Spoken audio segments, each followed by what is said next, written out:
and welcome to GameSack. That's right, we're talking about the Sega Saturn this time. Good times ahead. Well, as a Nintendo fanboy, I really don't know a lot about the Saturn, so maybe Joe here can fill me in, and you people out there that don't know a lot either. Okay, let's take a quick look at the system. The Sega Saturn. The Sega Saturn launched in Japan of November of 1994 and everywhere else in 1995. The US launch surprised the hell out of everyone, but you can bet I picked mine up right away and loved it. The system had a whole bunch of processors, making it pretty tough to program for. While most people considered it inferior at 3D, it was in fact a 2D monster. The console also had a cartridge slot which could be used to increase the amount of backup RAM for saving your games. In fact, most games could save directly to the cartridge. There were also carts that increased the memory of the system, but we'll talk more about those later. In the back of the system behind a panel, you could access the internal battery and also add an MPEG video card. These cards were only available in Japan and allowed certain games to display MPEG-1 quality full motion video. The Saturn had, in my opinion, the best controller ever, and they later released a cool analog controller as well. All in all, the Sega Saturn sold around 9.5 million units total with nearly 600 released games.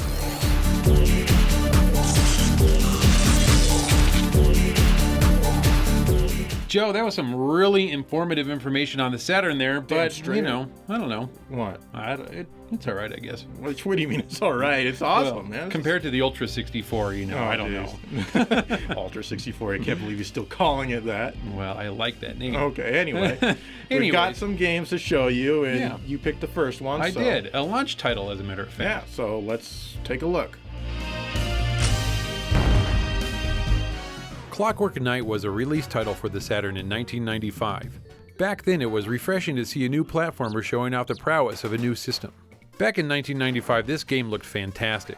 To me, it was like Donkey Kong Country taken to the next level in terms of graphics, as all the game sprites looked great. Everything's very colorful and the levels had the perfect atmosphere. The gameplay's good, although Pepper Chew, or whatever the hell that knight's name is, kinda controls sluggish. He can move quickly and attack enemies just fine, but something isn't connecting in terms of control. It's nothing major, mind you, and the game is still very playable. There are no checkpoints in the levels, and if you run out of lives completely, you've got to start from the beginning of the world and not the stage you were working on. The music in this game is, well, it's not good. Seriously, just turn down the volume to minimize the aural pain. Playing this game again for this review, I felt that while it's still very playable, it just doesn't have the same appeal to me as it did in 1995.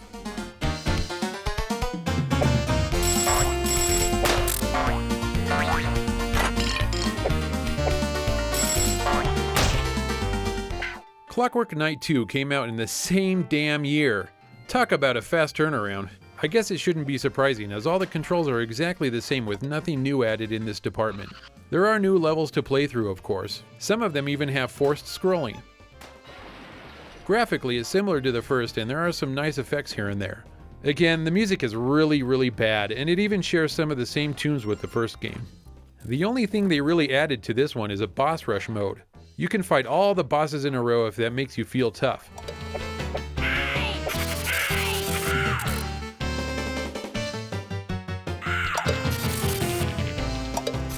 Psychic Killer Tarumaru is a side-scrolling action game by Time Warner.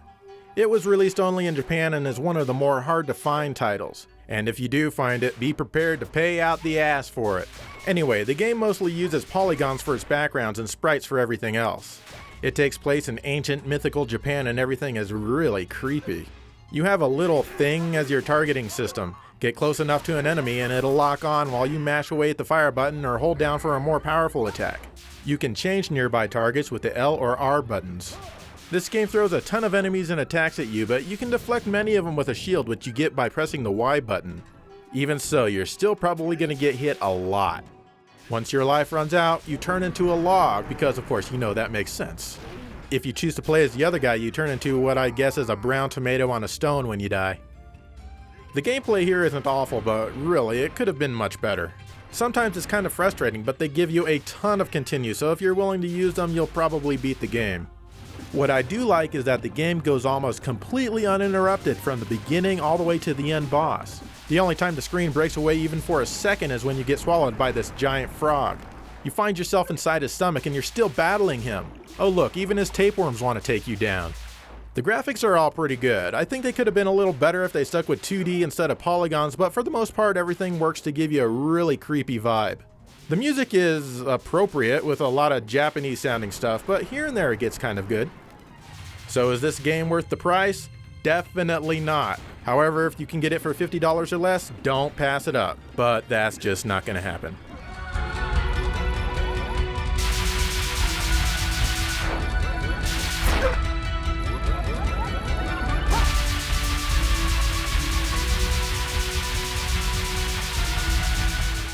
Pebble Beach Golf Links is, in my opinion, one of the most fun golf games I've ever played. You laugh, but I'm serious.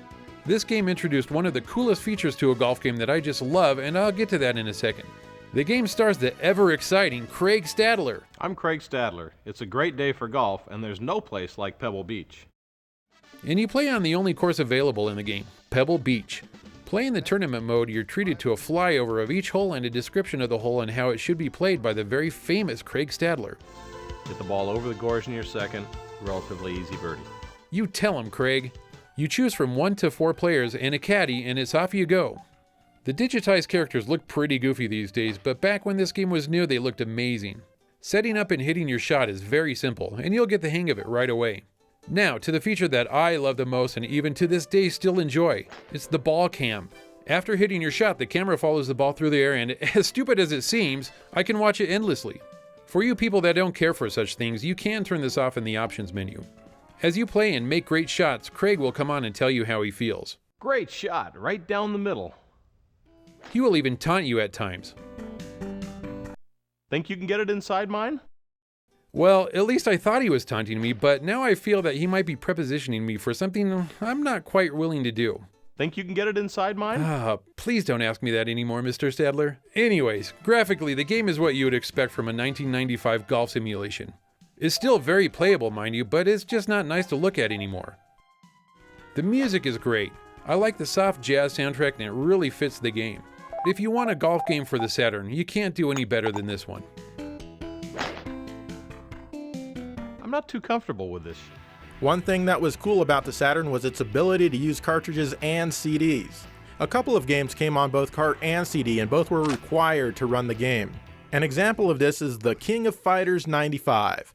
It's a port of the Neo Geo game where you can pick teams of 3 fighters. The cartridge contains all of the background graphics, but the sprites and music are all loaded off of the CD. This helps to reduce loading time a bit and also helps to keep the level of animation pretty high. Obviously, if you want to play this game, you're going to need either a Japanese Saturn or a region-modified console, as your cartridge-based region bypasses won't work. This game was pretty cool, but it needed to load every time you changed characters during a bout. Then there was the 1 MB RAM cartridge, which effectively allowed the Saturn to have 3 megs of RAM. Quite a few games used this, like the King of Fighters 96 and King of Fighters 97. Another game that required the 1 meg RAM cart was Metal Slug, which is a pretty darn good port from the Neo Geo. Unlike the wimpy PlayStation version, it can fit the entire level in without having to stop to load. Oh, look at that! It keeps going without pausing to action? Hell yeah! Many games could optionally take advantage of the RAM cart to increase animation or whatnot. For example, all versions of Marvel Superheroes will let you enable a 3 meg RAM mode if a card is inserted. Here's the game without the extra memory. Notice the Hulk's animation. Now here's the game with the RAM cart. Notice that there's more frames of animation. And when Sega and Capcom got serious, they came out with the 4 MB RAM cart, which allowed the Saturn to have a whopping 6 MB of RAM. The first game to use this is one of my favorite fighting games, X-Men vs. Street Fighter. The game is, for all intents and purposes, arcade perfect. The character animation is awesome and the stages often have multiple scenes. There's next to no loading at all when you're playing this game. I do wish it had more stages though.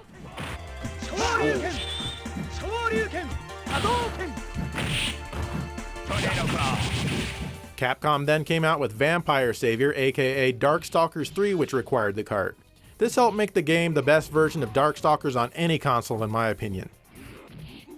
Street Fighter 03, also known as Street Fighter Alpha 3, also used a 4 meg RAM cart. This is a great version of the game, and you know what? It might just be the best version.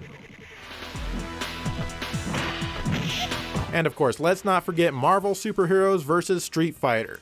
This is another great one, though I feel it takes too many elements from the X-Men game. The backgrounds are all almost identical, and I think they could have worked a bit harder on that aspect, but it's still an awesome game.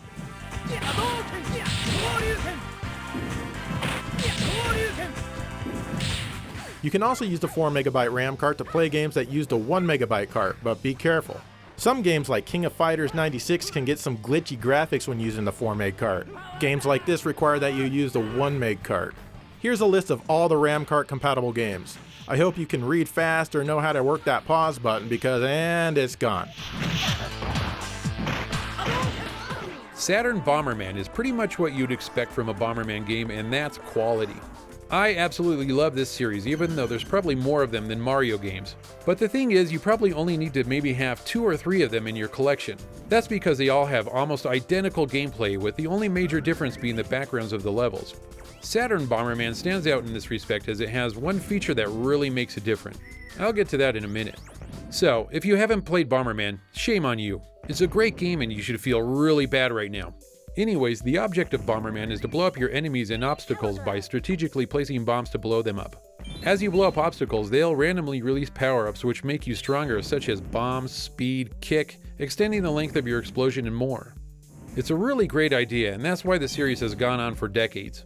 The single-player mode has a story, and you must traverse through levels destroying lighted pillars to open an exit, eventually ending in a boss fight. It's fun, but anybody who's played Bomberman knows multiplayer is where the real fun is. So, what makes this game different? It supports 10 player simultaneous battles! All you need are 2 multi-taps, 10 controllers, and of course 9 friends. Having a room big enough for all these people helps also. This mode is extremely enjoyable. The game map is stretched to a wide mode and all the characters are super small. It's really fun and you should try this mode if you ever have the chance. One of the better games on the Saturn if you ask me.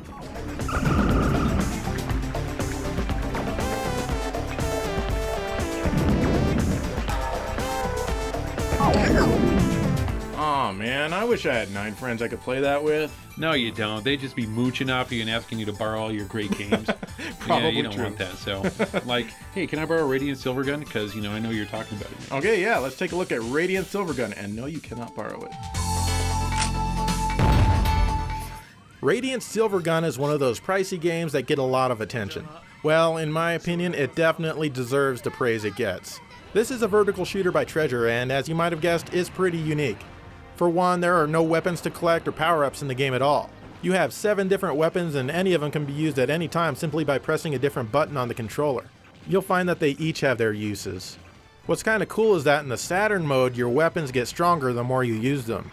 Besides that, the game just feels different than other vertical shooters. It may be a bit off-putting to some, but not to me. In fact, it's probably one of my favorite vertical shooters ever. As with most Treasure games, you fight a ton of bosses. Some of them don't really even look like anything other than a collection of random shapes. Others will even require you to hide to avoid getting shot. The game as a whole is a blast. If you're a score junkie, you can chain your attacks to get the highest score you can.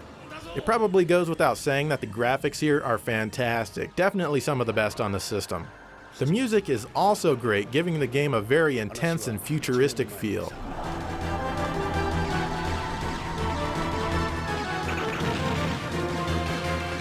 Unfortunately, they only released this one in Japan, which should come as no surprise since Bernie Stolar is an idiot and killed the system before this game even had a chance. But you can pick it up on the Xbox 360 if you don't want to break the bank.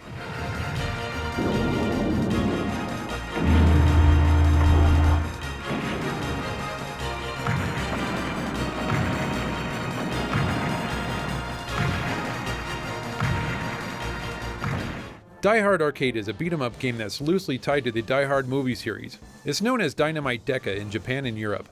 It's a fun beat-em-up with a few aspects that I kind of find annoying. I've said it before and I say it again, the 32-bit era is not known for good-looking 3D games. This game looks pretty bad, and everything seems to be low-count polygons.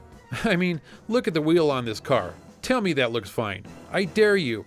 Secondly, the game is made up of tiny areas where you fight a small amount of enemies. After the enemies are dispatched, then the game loads a new area. There's no wandering around down paths or hallways, which kinda makes the game seem a bit unfulfilling.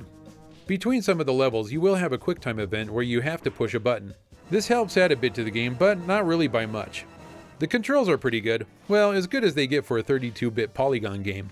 Punching, kicking, and jumping are all well done. If you want to turn a different direction, there seems to be a small lag which can get you killed.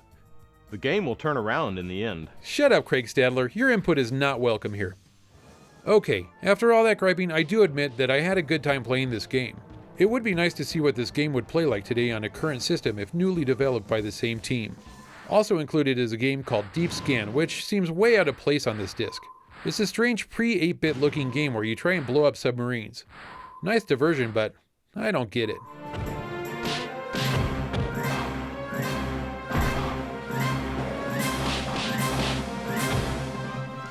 Virtua Cop by Sega is a light gun game included with a bright orange stunner. I like playing light gun games every once in a while, so I really enjoyed this one. Basically, you just need to shoot down the bad guys and not shoot the civilians. You can choose between 3 stages and each of them is fairly long. It's a decent port of the arcade, but the graphics and textures are all pretty plain. The music is fairly good in spots, and overall this is a fun game to play when you're in the mood for a good light gun game.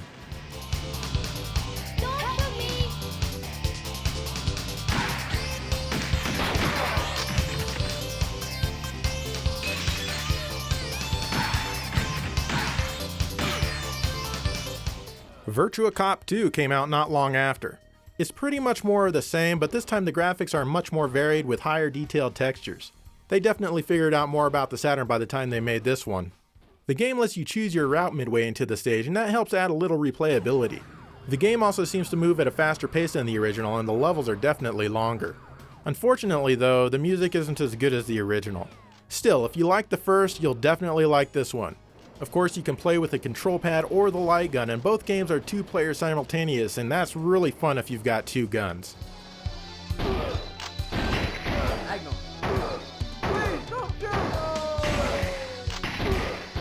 The original House of the Dead came out towards the end of the Saturn's retail life. Time to blast some zombies. Apparently this game is perhaps a bit too ambitious for the Saturn. I mean, can the texture resolution possibly be any lower? Oh well, it's still House of the Dead, so that helps make it cool. And damn is this game hard. The game stops to load several times per level, and your arm and wrist will definitely be glad about that. Still, it's kind of fun to play if you're a House of the Dead fan. Rogan, it's you! Nobody leave here alive. Sophie! I often hear and read on the internets that Guardian Heroes is one of the best games on the Saturn. It's a beat-em-up type game, and to make your experience more fulfilling, they've added RPG elements. Your character can level up certain attributes between stages with points earned during the stage. Also, at certain points of the game you can choose different paths and even moral choices, all of which will bring you to one of the multiple endings. Obviously, this makes for a huge replay value in the story mode. Another new addition to this style of beat-em-up is fighting planes. There are 3 different planes you can fight on in this game. It adds a bit to the strategy of fighting enemies and especially bosses. When an enemy is throwing magic your way, you can switch planes and move around the attack, which is key to surviving longer. Some people don't really care for this multi-plane fighting, but I found it to be interesting and not too difficult to learn. Versus mode is a crazy 6-person battle royale that's quite fun to play.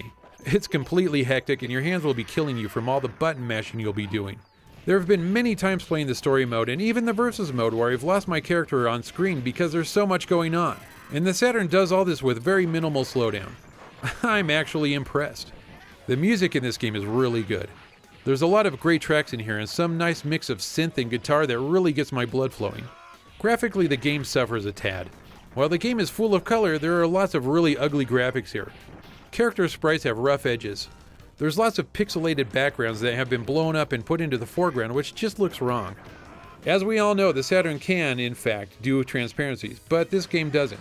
A lot of bushes and other things have a mesh effect because the developers just couldn't be bothered to make this game look as good as it could have. But this is a minor complaint, as the game is super fun to play, and if you can find it, be sure to pick it up.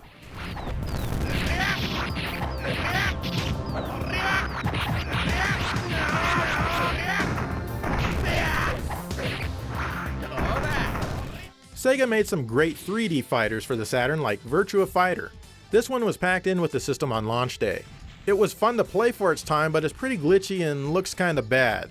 Still though, it's the Virtua Fighter experience at home and the music's not half bad.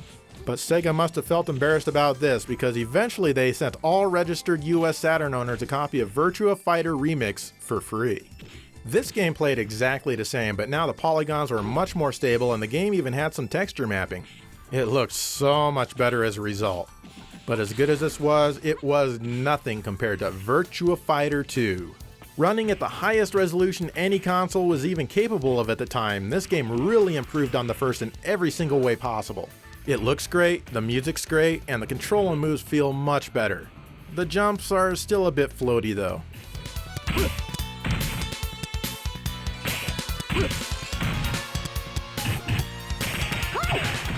Sega followed that up with Fighting Vipers. This game had some quirky characters battling it out inside of a caged ring. The fighters each have armor and it's represented by the green symbols in the upper corners of the screen. If you're good, you can smash the armor off and that'll make each attack to that area even more effective. It's a good game, just not quite as memorable as the Virtua Fighter series. Speaking of that, they had to milk Virtua Fighter once more with Virtua Fighter Kids. Nothing like a game where a bunch of children beat each other up. This game is basically a kiddie version of Part 2. The graphics are bright and colorful, but the characters' heads are so big that it makes me feel like I have absolutely no reach at all. It plays okay, but I really don't see any reason for it to exist. One game I rarely ever see anyone mention is Last Bronx. This is a weapons-based fighter and it's actually pretty cool. Like all the 3D fighting games we've talked about so far, it's based on the Virtua Fighter control layout. Now some of the characters kind of remind me of Soul Calibur, but other than that, it's a pretty good original fighting game. I recommend picking this one up because it seems like most people haven't played it. And of course, we've got to talk about Fighters Mega Mix. Sega took Virtua Fighter and Fighting Vipers and smashed them into a single game. Most stages from both series are represented. There's no ring outs here, you've got to fight to the end. You can pick from a bunch of different characters and unlock even more. Now some of the new and unlockable characters include Bark as well as Bean from the arcade game Sonic the Fighters. You can play as a couple of Virtua Fighter Kids, a weird bear thing that doesn't even animate, or as Seba, a reject that was left on the cutting room floor of the original Virtua Fighter. Perhaps you want to play as Rent-A-Hero, a Genesis RPG woefully left in Japan. You can play as any of these and more, like the car from Daytona. Wait, what? That's right, you can play as the car from Daytona. How badass is that? It's hard as hell to control, but who cares? That is hilarious. Anyway, Fighters Mega Mix is awesome overall. It controls a lot quicker than the two games it's based on, and it clearly doesn't take itself very seriously. Let me tell you, this game is a must if you own a Saturn.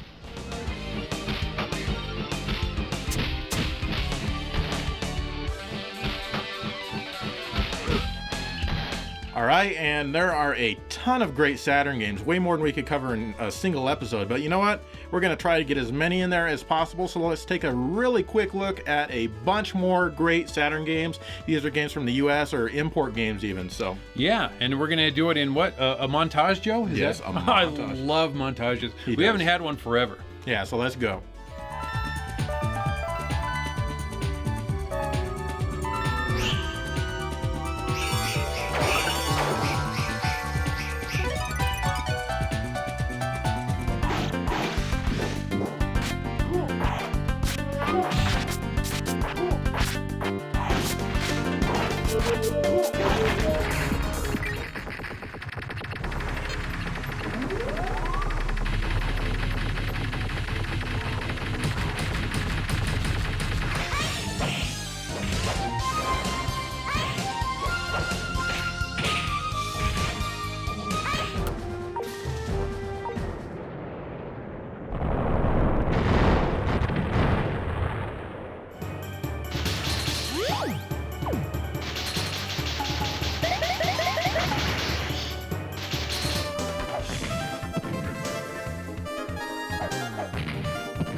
前方です。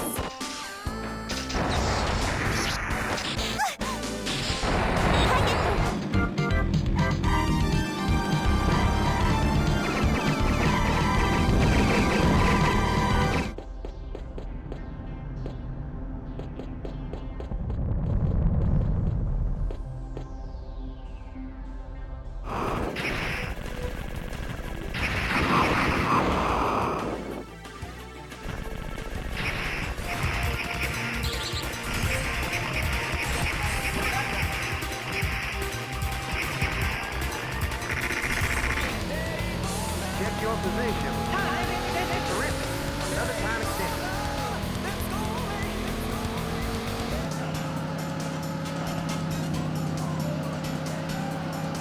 Great, your time has been extended.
Where's the crystals?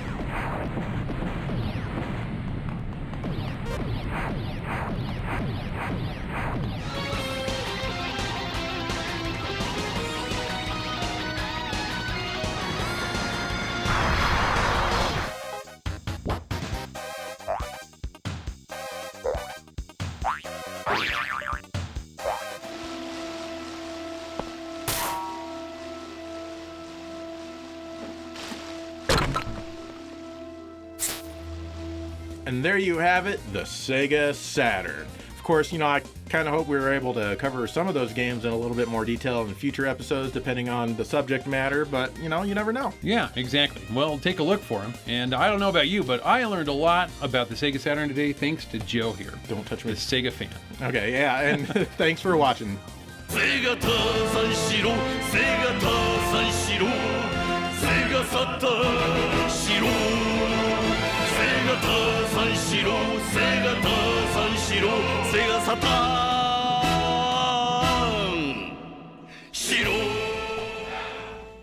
I can't believe Joe forgot Solar Eclipse. One of the best exclusive games for the system. Oh, what a dork.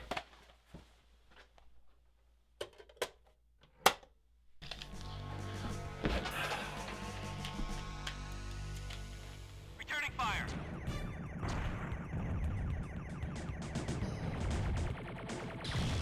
The real battle starts right now. Craig Stadler, what the hell are you doing in here? Don't you have your own game? Get out of here, jerk! You play better than I expected.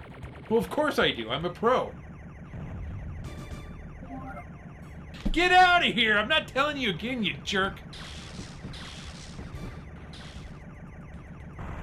A small mistake can affect your entire game. Stadler, I'll show you. show me what? Is the pressure starting to get to you? Hey Dave, I'm gonna grab some fast food. Do you want to come? Can you make it? Oh my god, I'm starving. Yeah, I can do it. You can count on me, because I know I can make it.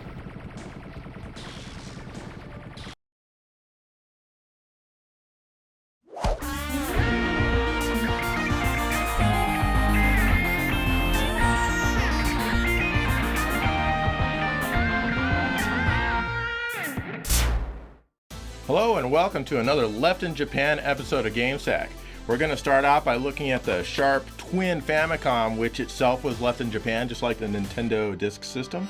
Yes, and this is a great piece of machinery that should have been brought out of the country. I think it's totally awesome. Yeah, along with the disc system. Yeah, well, let's take a look at the Sharp Twin Famicom. The Twin Famicom was released by Sharp in Japan in 1986. It combined the regular Famicom, which we all know is a Japanese version of the Nintendo Entertainment System, as well as the Famicom disk drive, which never saw official release outside of Japan.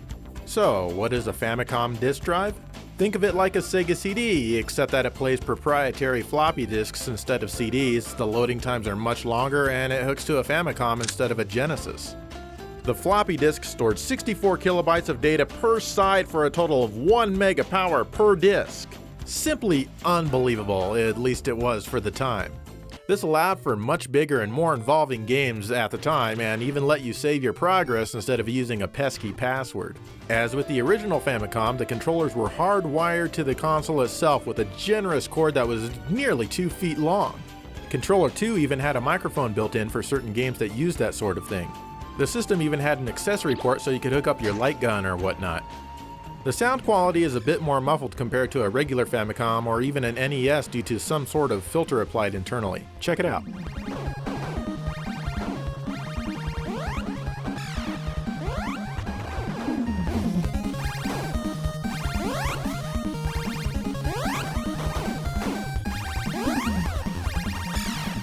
The disk drive also features some extra FM-based sound channels that some games use.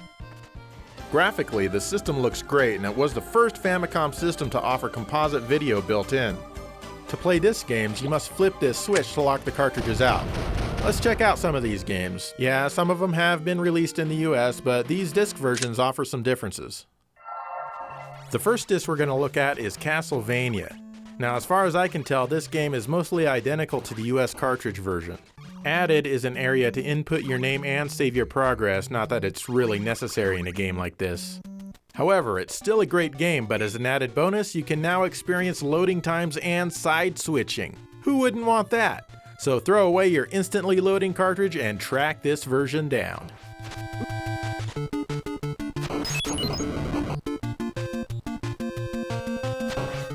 Castlevania 2 Simon's Quest, or Dracula 2 Nori no Fun, or something like that as it's called in Japan, definitely benefits from being a disc game, for the most part. Firstly, you can save your progress to a disc instead of typing in a dumb old password. This game's quite long, so it's very beneficial. However, the game is in Japanese, and that can kind of hinder your progress. Also, the sound uses the extra channels built into the Twin Famicom or Famicom disk drive, so it sounds a bit different than what we're used to in the US.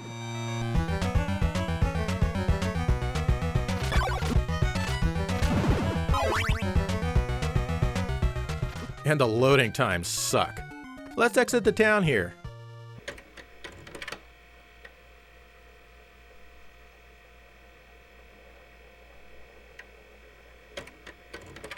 Oh man, this is going to be great. I'm sure whatever's loading is going to be an awesome level.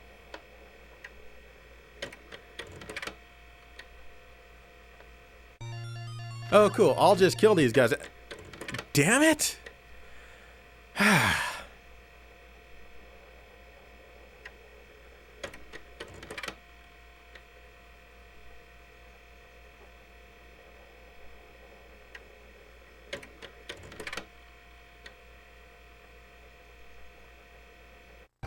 Okay, I won't be going that way again.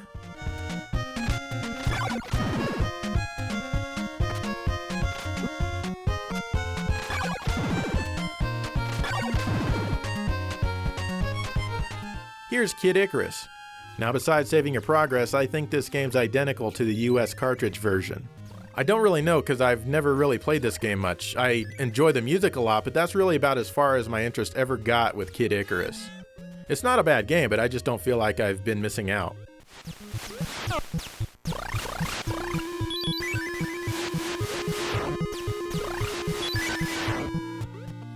The original release of The Legend of Zelda.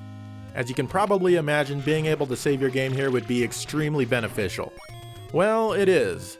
Just be careful of that kill mode, which I assume erases your saves. This game also takes some advantage of the extra sound chip. Now, supposedly there's a part in this game which uses the microphone on controller 2, but I haven't seen it yet. But other than this, it's the Zelda you know and love, with lots of Japanese text.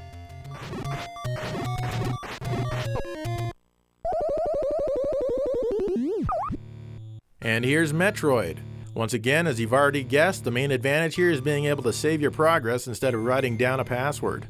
But that extra time you save is going to be spent waiting for the disc to load. I think this game uses that extra sound chip a little as well. It's really hard to tell for me. I'm sure hardcore Metroid fans will be able to tell right away.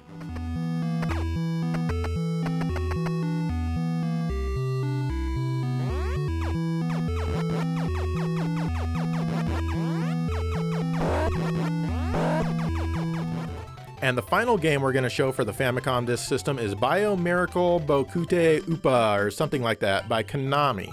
This game didn't see a release outside of Japan, so it's actually fitting for this episode. You play as a baby and you can inflate enemies with your rattle, which makes them float away. You can also use these enemies as platforms or even weapons if need be. All of the visuals are pretty good. The game is full of cute things that babies love, such as candy and cake. World 1-2 bears more than a passing resemblance to Dig Dug, which I thought was kind of cool. World 2-2 submerges our hero infant in at least 300 feet of water without even any kind of breathing apparatus. Good luck, little baby. The music is upbeat and catchy, though I'm not sure if it takes advantage of that extra sound chip or not. It sounds like the plain old NES to me.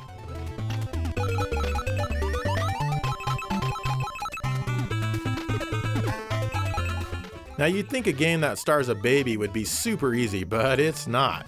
You've got to use some strategy in the stages and the boss fights in order to progress. Overall, I'd say the game is pretty fun and definitely challenging. I guess nobody in the West wanted to play a game starring a baby, but this game did get released on the Wii's Virtual Console. It's listed as an import.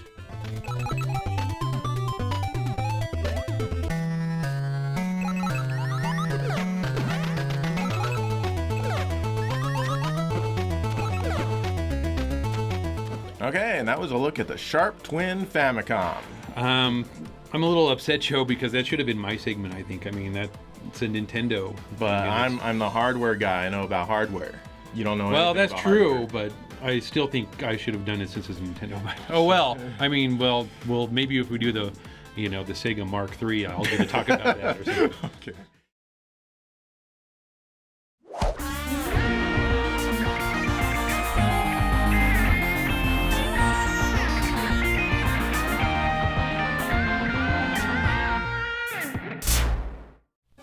Hello and welcome to GameSack. Today we're taking a look at the Neo Geo X Portable system.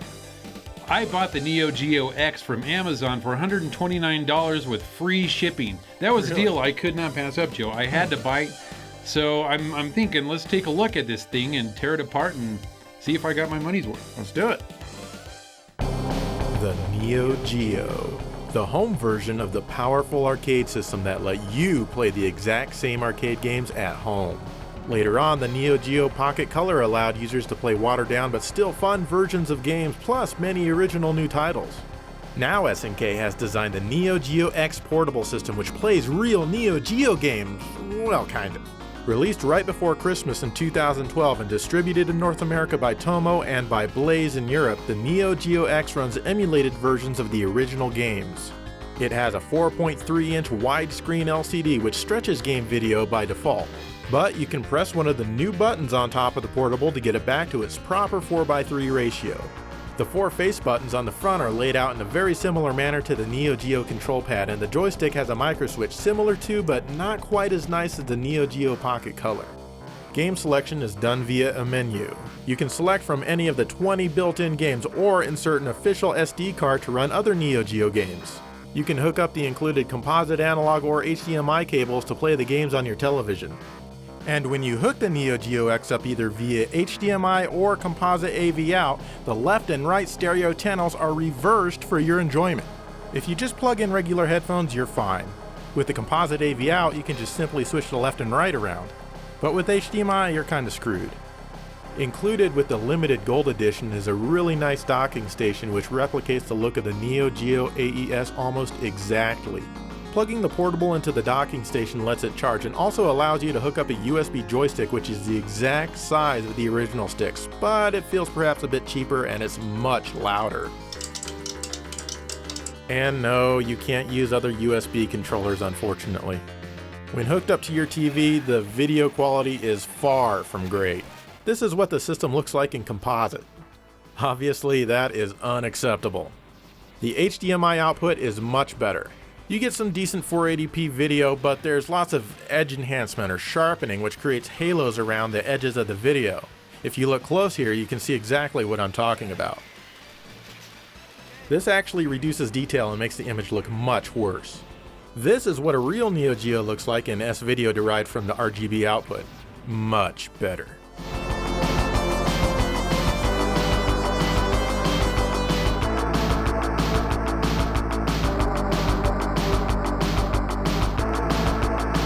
Also, the Neo Geo X has very poor emulation. There's lots of screen tearing since the refresh rate of the emulator isn't locked to the 59.94 Hz video output. The Neo Geo X will currently cost you around $200 in the US and £175 in Europe.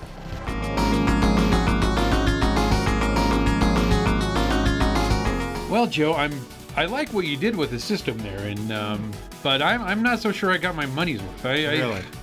So far, it's just kinda, I don't know, I don't feel very good about my purchase. Well, then let's take a look at every single game that came with the system. I think that's a good idea. That's the only way we're really gonna give this thing a fair chance is by looking at the games.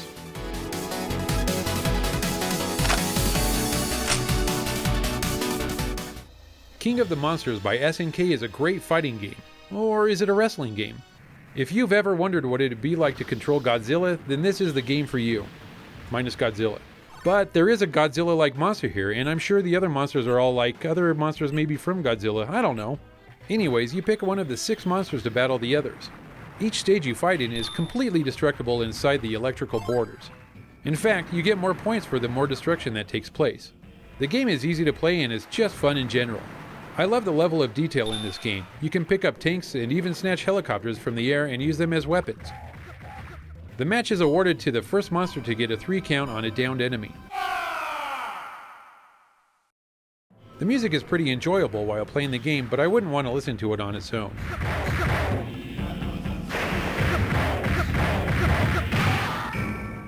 Overall, this is a fun game and I'm glad they had it in the first batch.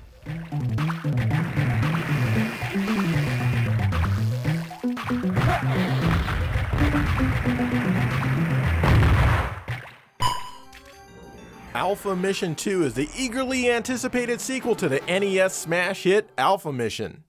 There's really not much going on in this game. You collect and store your weapon upgrades to use at a time of your choosing. Other than that, it's pretty standard. I did notice a lot of lag in the controls as I was recording the game for this review. Check it out. I have the real cartridge and it definitely isn't this bad. Here's the real cartridge on a real system on the same TV. Now, not everyone will be able to tell much of a difference, but believe me, you can sure feel it. The graphics are nothing special at all, and the backgrounds are very repetitive.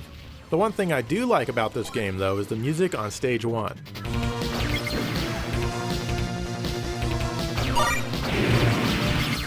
Hell, that's the reason I bought this game on cartridge. Good thing it was cheap. But really, you won't find anything here that the Genesis, TurboGrafx-16, and even the Super Nintendo don't do 100 times better.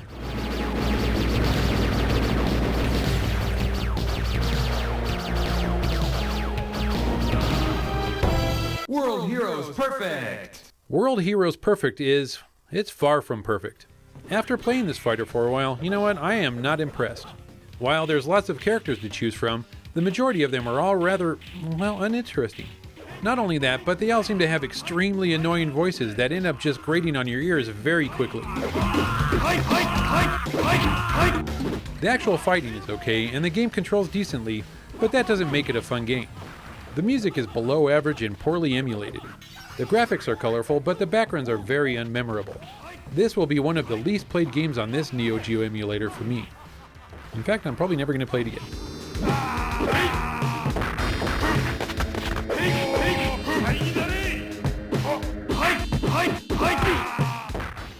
Fatal Fury was the first one-on-one fighter ever for the Neo Geo. It was actually designed by the same guy who did the first Street Fighter for Capcom.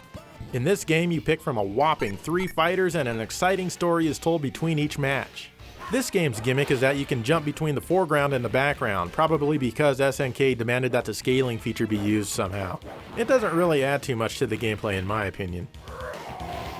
The game itself is pretty stiff, and it came out around 6 or 7 months after Street Fighter 2, so it's really no wonder that crowds passed it by.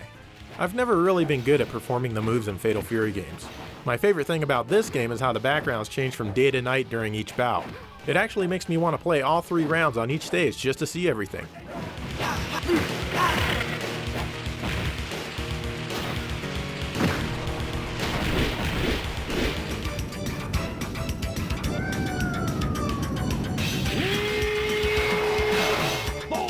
League Bowling is a decent bowling game. It's very simple to pick up the controls as there are only 2 commands you have to input. After you pick your ball size and your left or right-handedness, it's off to the lanes. Hey, let's bowl! Position your player, hit the A button to determine your curve, and then hit the A button again to determine the strength of your throw. It's easy to control, but not easy to throw strikes every frame. There are 3 game modes to choose from: regular bowling, flash bowling, which gives a point bonus based on a randomizer that picks between 1 and 500 points if you get a strike or a spare. Finally, there is Strike 90, which is the regular game but gives you 60 points for a spare and 90 points for a strike. It's nice and it adds a bit of replayability to this game. I like the colorful graphics and even the scaling looks nice. The music isn't good though, as it's very repetitive and just not enjoyable. It's a decent game, but I would much rather had Neo Turf Masters.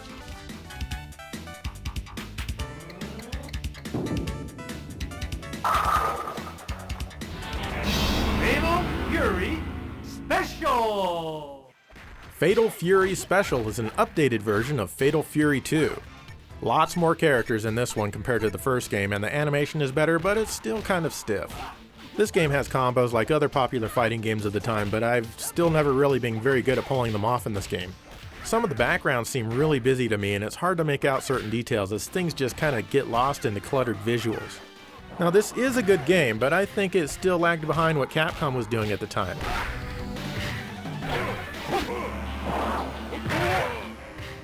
Magician Lord is a staple for Neo Geo fans. It's no surprise that it's included here. Oddly, they included the arcade version ROM instead of the AES version. As such, the intro is completely missing, and when you die, you respawn at the exact same place. Unlimited Continues will allow you to walk right through this one. This game has some great graphics and music. Unfortunately, any sound made by the FM part of the hardware sounds really bad. I mean, just listen to that. Ugh! It's still a great game though. Come on, nice guy, but your life is mine very soon.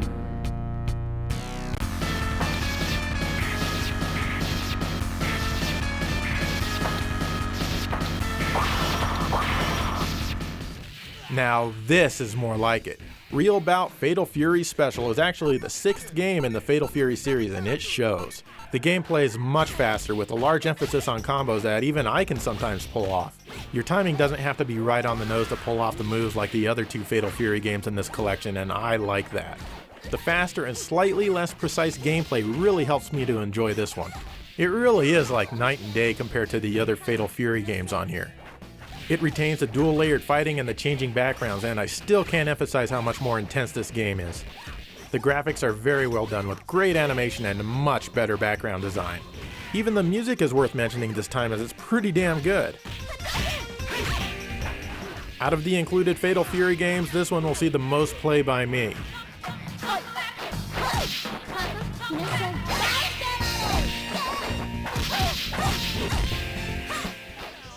If you want a great arcade-style baseball game, then it's hard to beat Baseball Stars 2. This game has tons of charm, and what I like best about it is that it's a quick game to get into and you can play a full game in about 30 minutes. The controls are responsive and easy. Graphics are colorful and all the players are drawn with lots of personality, size, and great animation. There are a total of 6 teams and all of them are fictional. There's not a lot of variety in the players and each team has the same players just with a color swap. The music in this game is, well, it's just average, with lots of repetitive melodies, but you know what, it works well for this game. And the game announcer sounds realistic, although he sounds a bit repetitive. There's the pitch. This is just a fun game to have and a great addition to a small library of games currently available for the system. There's the pitch. Right two.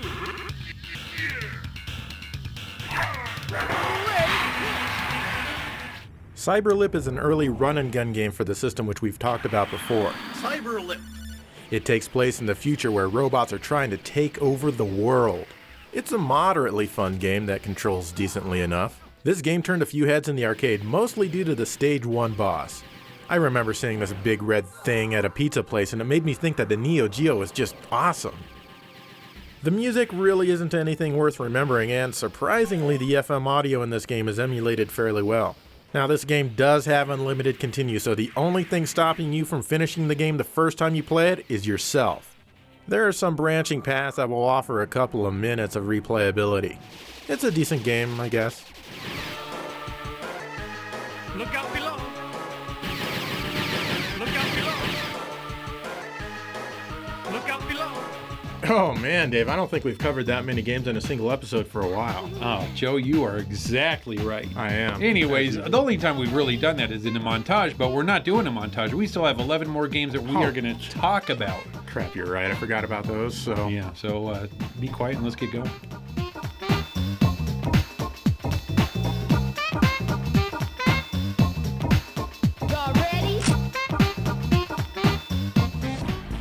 Art of Fighting was released in 1992.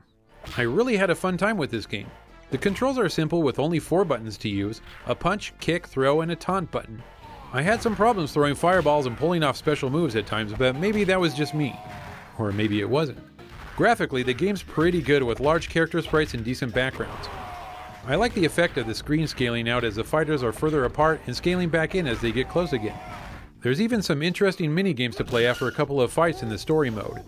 Speaking of the story mode, you can only choose between 2 fighters which the story revolves around. To be able to play as the other fighters, you must play multiplayer.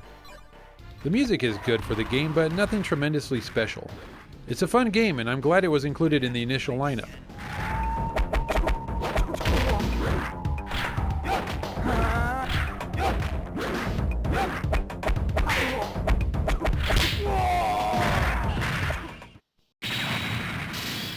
Metal Slug! Of course, no Neo Geo compilation would ever be complete without Metal Slug.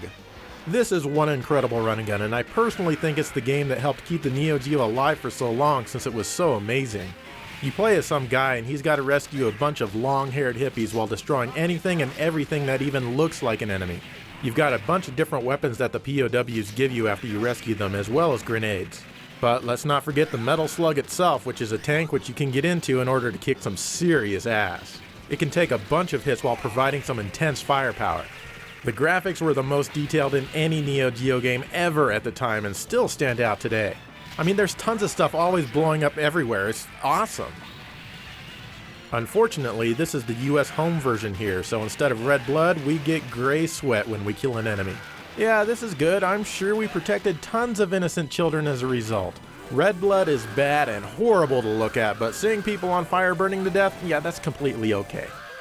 The music is pretty good and goes great with the game, but the few FM sound effects sound chintzy due to the piss-poor emulation. Still, this will be a game you'll want to spend a lot of time with. Come on, boy. We'll see you in hell.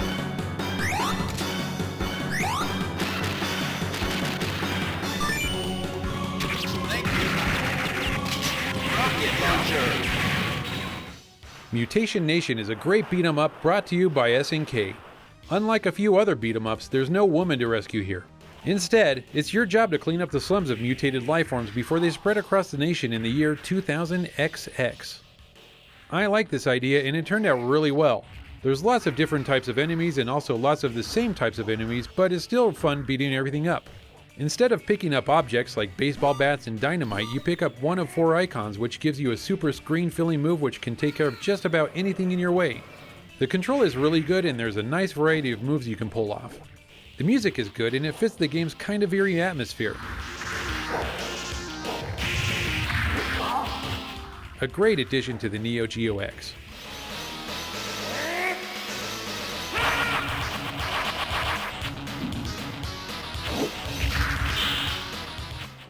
King of Fighters 95 takes fighters from various Neo Geo fighting games and crams them together. You can fight as teams, which means you have 3 fighters and so does the enemy. All 3 enemy fighters have to lose for you to win. I've only ever played this game on the Sega Saturn before this, and it seems mostly identical except there aren't any loading times. But they did add some occasional screen tearing due to the poor emulation. And I don't know what it is, this version seems much harder than the Saturn version. Maybe it's because I'm using the Neo Geo joystick instead of the glorious Saturn control pad. But you know what, that's just me because I'm more of a control pad kind of guy. All in all, I think I'd rather play the Saturn version, or at least the real Neo Geo version, but I think that should go without saying.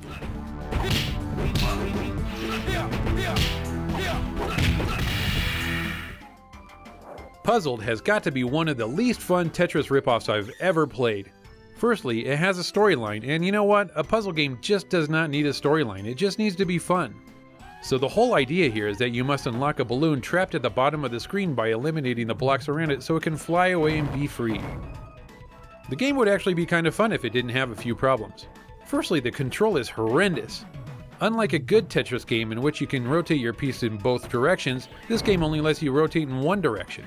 This makes it impossible to fit pieces when they are dropping fast or if you are backed up to the top of the screen. It's also hard to judge how far you need to push the joystick for your piece to fall where you want it. I always felt like I was pushing it too far and ended up not pushing it enough. Secondly, the distribution of pieces is uneven. Lots of times you will end up getting the same pieces 5 or more times in a row. I mean, this does happen in other Tetris games, but it seems to happen way more in this game. The music is nothing great and is just there and super duper repetitive. While it's nice to have some diversity in games available for the system, I would have preferred Puzzle Bobble or Magical Drop.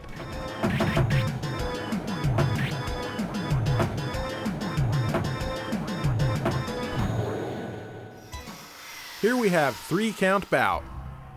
You know, I've never really liked wrestling games at all, probably because I completely suck at them. This one is no different. You know, I like the presentation with all the flamboyant entrances and all that, but I don't really like playing the game itself. I want to play it as a fighting game, but it doesn't work that way. The game also keeps asking me to use wrestling techniques. What the hell is that even supposed to mean? This might be a fun game to watch other people play, but like most wrestling games, it's really not one that I personally ever want to play again.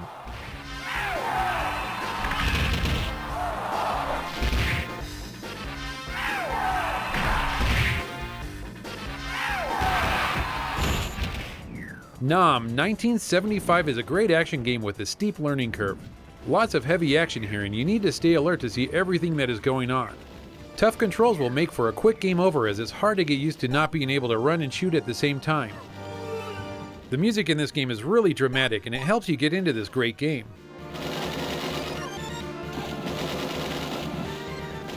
But, once again, the FM sound emulation can be a little rough.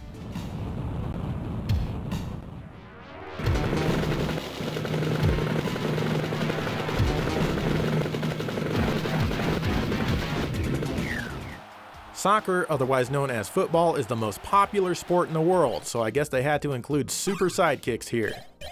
The game itself is okay. I found it really hard to control the ball when I was on offense. You often can't see your teammates, so you need to pass the ball blindly as there's no on-screen map of other players' locations. When you're on defense, you automatically switch to the player closest to the ball without warning, so overall I'd say this game is kinda hard. I was actually able to score some goals, just not when I was recording this. I've never been able to win a game though. The graphics are decent and there's lots of cool scaling effects going on. The music is okay, but the same tune plays through the entire game and it gets old pretty fast. It's a decent game, I suppose, but not likely something I'll come back to often.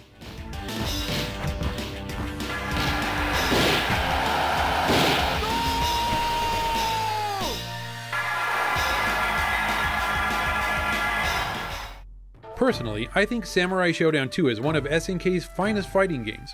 I really like this game as it has a certain feel to it that just makes it unique. I'm not sure if it's the horrible English or the blaring sound effects, but I just like this game. All of the characters are memorable and fun to use, and that's pretty rare in a fighting game. I really like Calford and his dog. Every fighting game should have a character with a dog.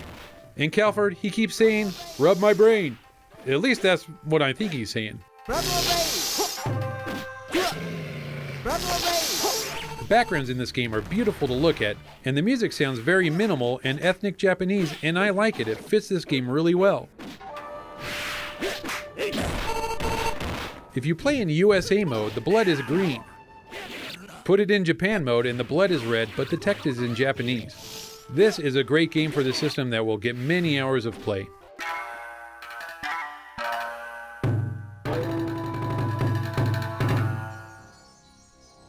Last Resort is SNK's response to R-Type, I guess. This game has tons of potential, but I never really got into it. It's just too damn hard from the get-go for me to care about taking the time to learn it and get better. I mean, I can beat R-Type, but I can't even get past the third stage here. Even the excessive slowdown doesn't help very much. Oh well. But the graphics are great, even if they did rip off Akira. It's hilarious how a lot of the enemy pilots fall out of their ships when I shoot them down. The music is, well, it's not bad. And of course, it's got the typical blaring Neo Geo PSG sound effects. I think they're PSG sound effects anyway. You know, I can respect that this game tried to be something special, but it's not.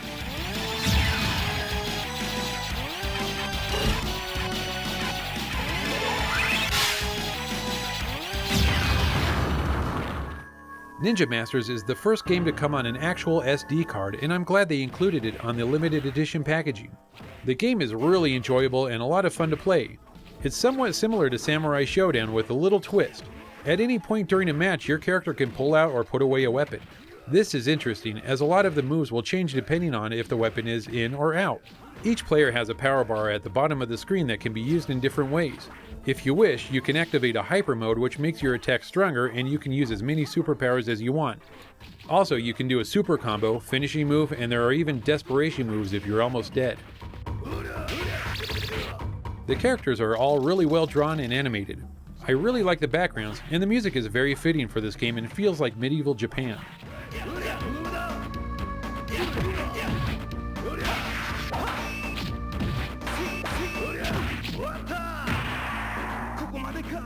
And there you go, that is the Neo Geo X for you, and you know, it's I'm not too happy with it because of the emulation issues.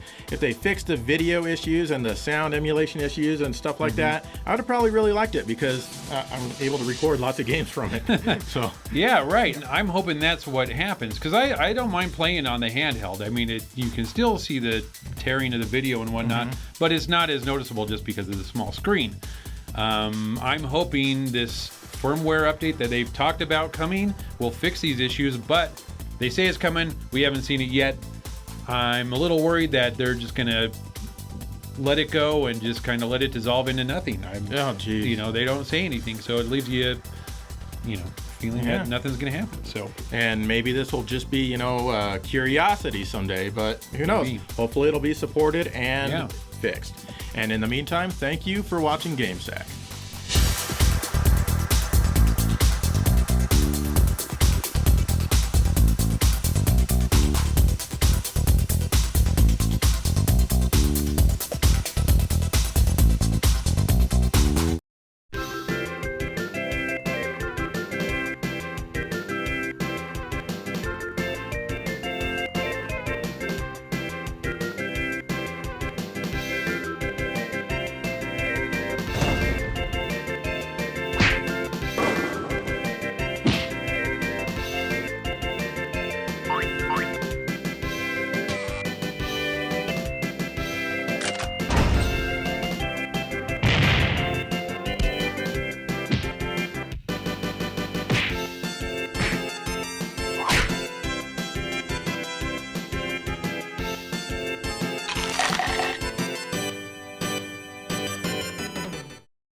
Hello and welcome to this mini episode of GameSack where we're talking about the Neo Geo X firmware update that Dave recently applied to his unit. That's right, a nice little bite-sized episode for you on what happened when we updated the firmware. Indeed, and we're also going to look at the games Dave got when he bought his firmware update. He was a cheap bastard. He didn't get the mega pack, so we only got 3 games we're going to talk about here. So yeah, let's take a look. The Neo Geo X firmware update changes a few things.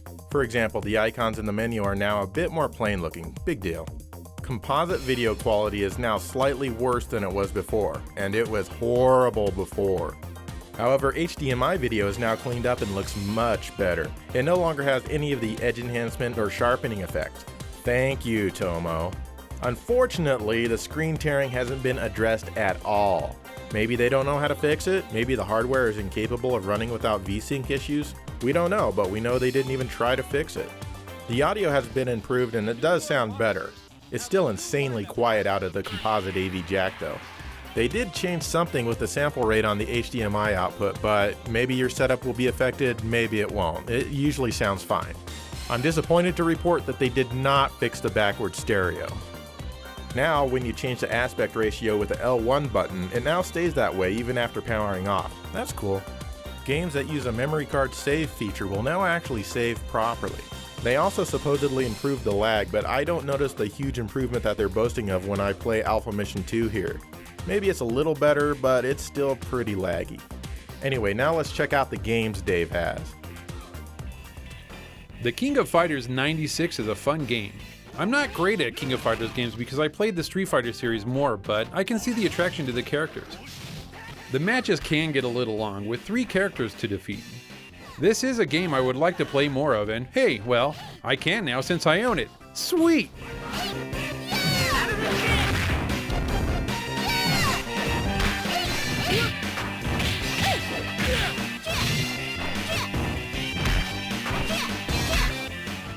Blazing Star is a cool little horizontal shooter. Obviously, this game was really inspired by Donkey Kong Country because it has lots of pre-rendered graphics, but I guess that was typical for the time. Unlike Polestar, this one isn't only for the elite players. Anyone can enjoy this one. It's your typical shooter in most respects.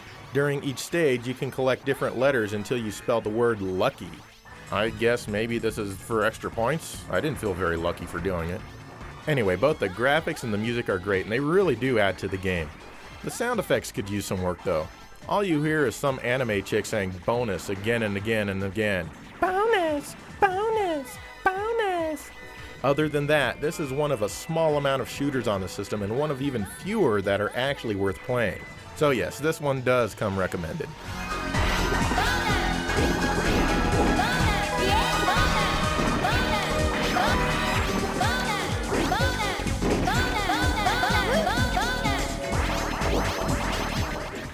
This is my first time ever playing Kazuna Encounter, so don't judge my gameplay, alright?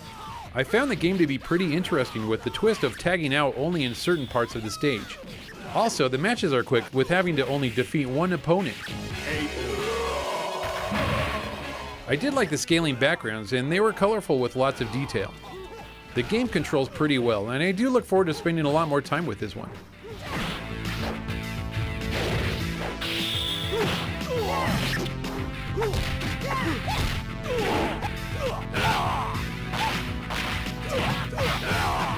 And there you go, those are the things that have changed with the Neo Geo X firmware update. I hope that was informative for you. Yeah, definitely informative, and obviously I'm upset on a couple levels, Joe. I mean, firstly, having to buy an actual game to get the firmware update, I think that's pretty bad business. Yeah. And secondly, the actual update really didn't fix a lot, you know, in terms of video output quality and the V-Sync, the tearing of the screen, you know, stuff that really needs to be fixed. So Agreed. That right there is why I probably bought just the 3 games instead of the mega pack. Yeah, and, you know, yeah, $75, and this is what was 25. So, but hope there's still hope in the future that, you know, they'll make one more firmware update, and I'll have to buy 3 more games to get that one. So. They've made promises before, so I guess we'll see. Yeah. Anyway, thank you for watching this little micro episode of GameSack.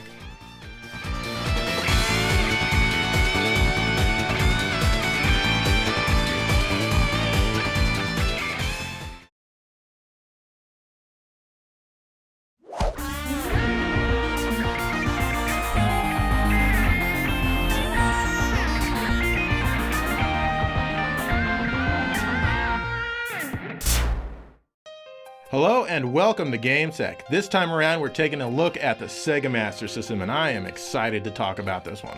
I am not as excited as you are because it's not a Nintendo system, but let's take a look. Give us a lowdown, Joe. I want to hear about it. Okay, Convince me. Let's take a look at the system itself. The Sega Master System. Originally known as the Sega Mark III in Japan, it was redesigned and released in the US in late 1986 and in the UK in 1987. At the time, we simply called it the Sega System over here. It was the system designed to compete with the mighty Nintendo Entertainment System. The Master System is renowned for its box art, which is basically clip art. I mean, how can you not love it? The hardware was fairly impressive for the time. It used a Z80 processor, or Z80 if you're abroad, running at the same clock speed as the future Super Nintendo would. And it even had a few more colors than its main rival. Perhaps the system's biggest flaw was putting the pause button on the console as opposed to the controller. Speaking of the controller, it's very similar to the one on the NES, except it doesn't have a start button or a select button, and the D-pad is kind of squishy. The games themselves came on small cartridges and even smaller credit card-sized cards, but generally they stored more data than Nintendo games. It also had a sleek light phaser, a trackball called the Sports Pad, and some nifty 3D glasses. Heck, it even had a built-in game called Snail Maze. In Japan, an external module enabling FM sound capabilities could be added to the Mark III and was even built into Japan's version of the Master System once the redesigned unit was released over there. Unfortunately, nobody outside of Japan ever got FM sound capabilities, but it can be added to non-Japanese systems today with an attachable board and a bit of soldering. Many US and UK releases still have the FM sound built into them. Some of these games were never even released in Japan. In this episode, we'll be listening to the FM sound of any games we show if it's available. Sega eventually released a cheaper version of this system which was no longer compatible with the card games or the 3D glasses. Overall, the Master System was a really cool little system with tons of potential. But despite all this, Sega wasn't even able to make a dent in the Nintendo juggernaut. Only 114 games came out for this system in the US, with around 318 total releases in all regions. It was, however, extremely popular in Europe and Brazil, maybe even more so than the NES. Thanks to this, the Master System sold between 10 and 13 million units worldwide.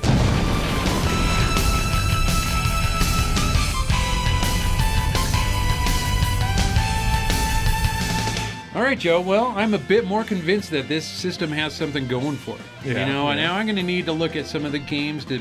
It was my first system that I ever bought, and well, you must have liked it. I did, man. It was great. It introduced me into the world of video games. I mean, I played the Atari before that, but this was my own first system that I bought with my own money. Right. So, well, let's take a look at some of the games because we all know games make up the most important part of the system. Yeah, let's do it.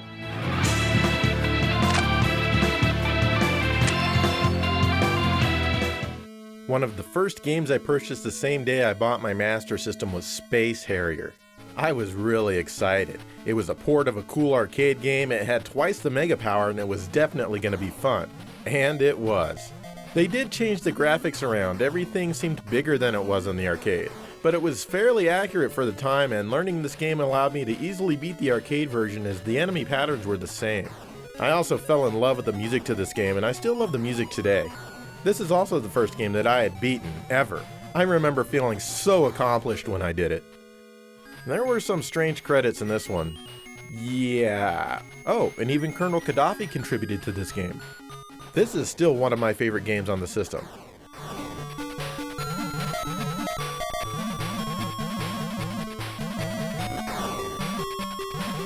Unfortunately, Space Harrier 3D didn't fare quite as well. I was super excited when this came out, but it was twice as slow and twice as choppy.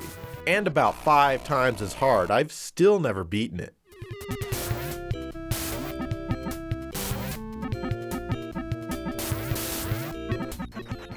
The other game I bought the day I purchased the system was Choplifter.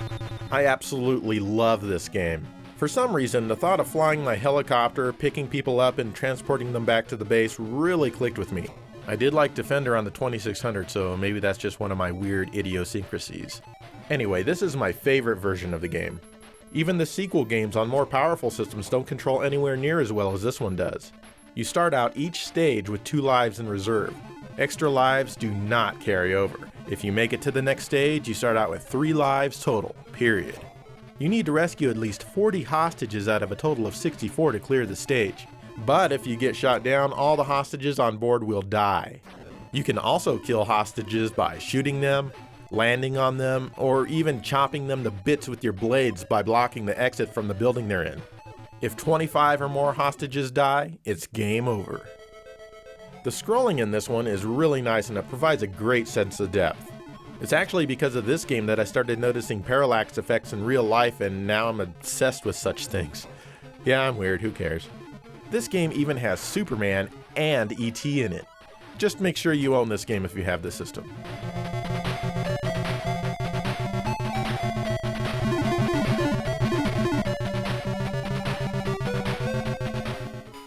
Deep Duck Trouble, starring Donald Duck, was released in 1993.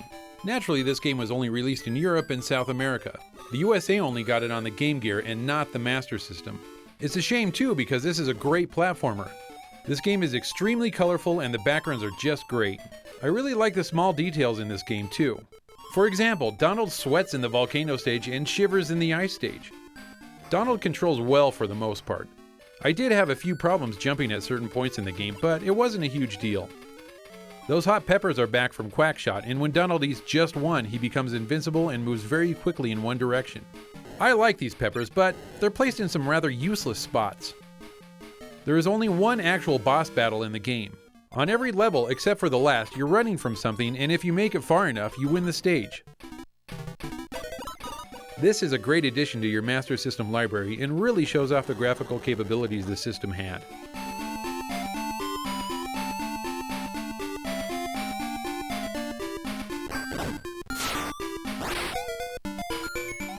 Golden Axe came to the Master System pretty much the same time it appeared on the Genesis. It's really choppy and you can only choose Axe Battler as your character, at least I think that's his name. You can choose between the different magics though. Anyway, the most notable thing about the game is that there's no sprite flicker anywhere. But that's because the game doesn't actually use sprites, it's all the background tiles being animated. However, the best Golden Axe game for the system is actually Golden Axe Warrior. This is a straight up Zelda clone through and through. As far as 8-bit games go, I think this one definitely one-ups Zelda.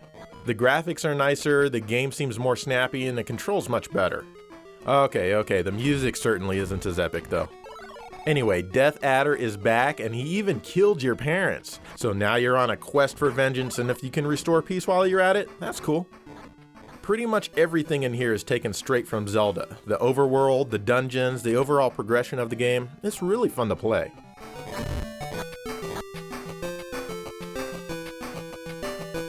However, right next to this game on my shelf is Golvelius. This game is also a Zelda clone of sorts. In fact, I think I might actually prefer this over Golden Axe Warrior. This one doesn't just stick to the normal overhead views though. The dungeons are actually side-scrolling levels or even sometimes force-scrolling overhead levels. Now while this adds a lot of variety to the game, it does remove the aspect of finding keys or switches in the boss dungeons. Still though, it's great fun and it has a lot of its own charm. And of course, it's full of that old English-style text that Sega of America loved so much.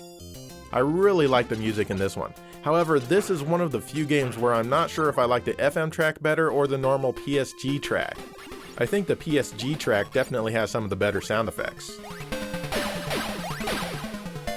But either way, I find that this game is really enjoyable.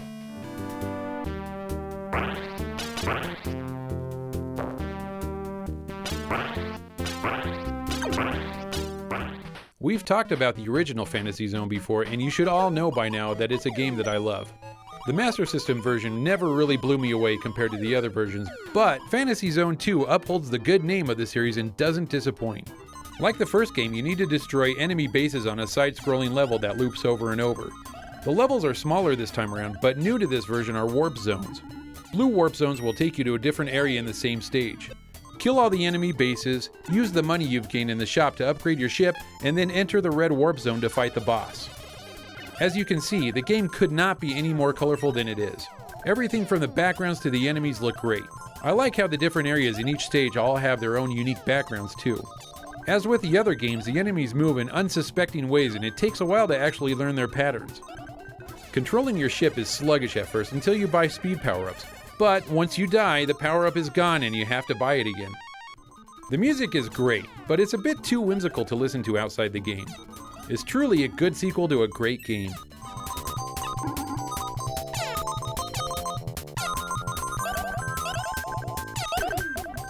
Fantasy Zone: The Maze takes the series in a different direction, and it's not the right direction. This time around, you play in a Pac-Man style game where you control Opa Opa collecting coins to buy power-ups and shoot down enemies who are in your path. You do this over and over on different mazes that aren't even very fun to look at. The music is still enjoyable in this game, and sadly that's the only thing that will keep you playing, as the game itself gets dull very quickly. I wouldn't really recommend this game to anyone.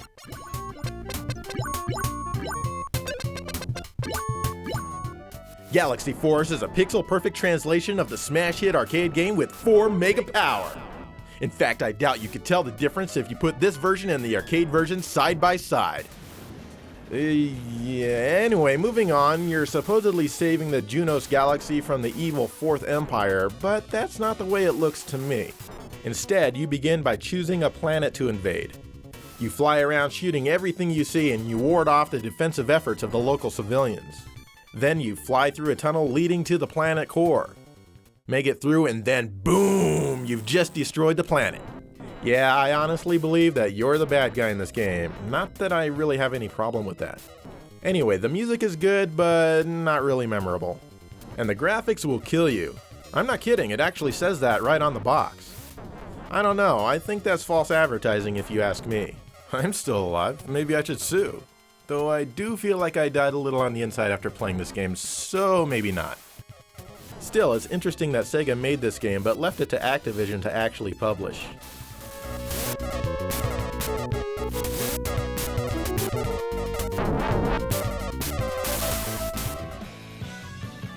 Did you turn the camera on? She did. Would you turn it? We're not ready yet. Yeah. I mean, we're still talking about games. Yeah, back to games. Yeah, games.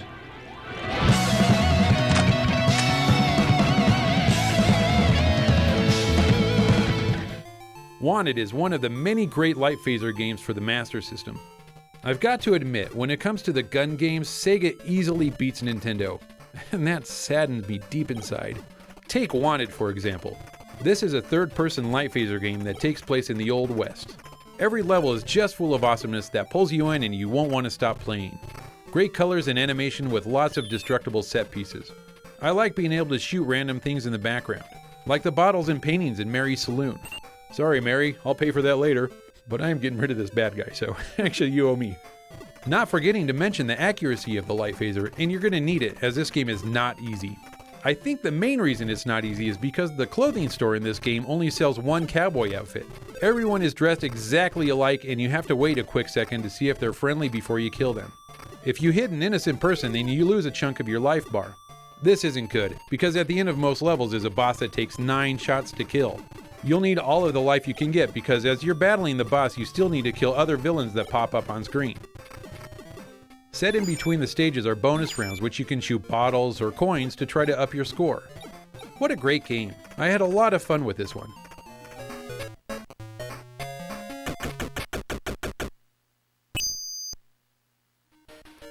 Let's not forget Wonder Boy.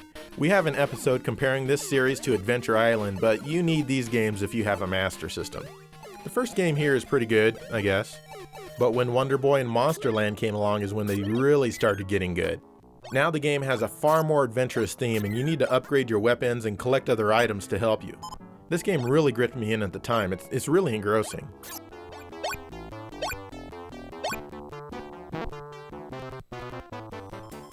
But even better is Wonder Boy 3: The Dragon's Trap. Picking up right where Monsterland left off, this is probably the best Wonder Boy game, period. It has fantastic music, and each animal you change into has different abilities to help you get further in your quest.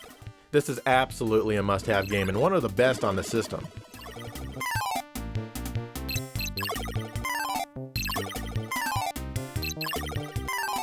There's also Wonder Boy and Monster World, which is the 4th game in this series. It's good, but the Master System version is a bit neutered in content compared to the Genesis version of the same game.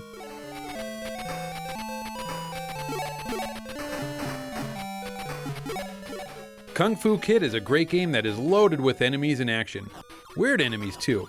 What are those little bouncing guys that are in every stage? It controls really well with superhuman floating jumps. The game isn't that tough, but it's still fun to play once you learn the game's patterns. The music is good, thankfully, since it seems to repeat in every stage. Oh wait, it's different in the stage. Amazing! But really, it's a good game that most people never talk about.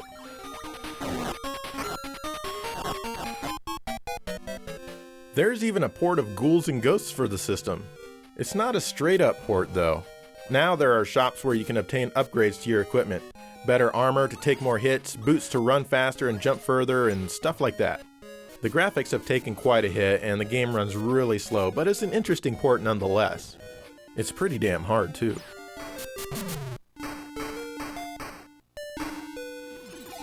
Cloudmaster is a fun shooter released in 1989.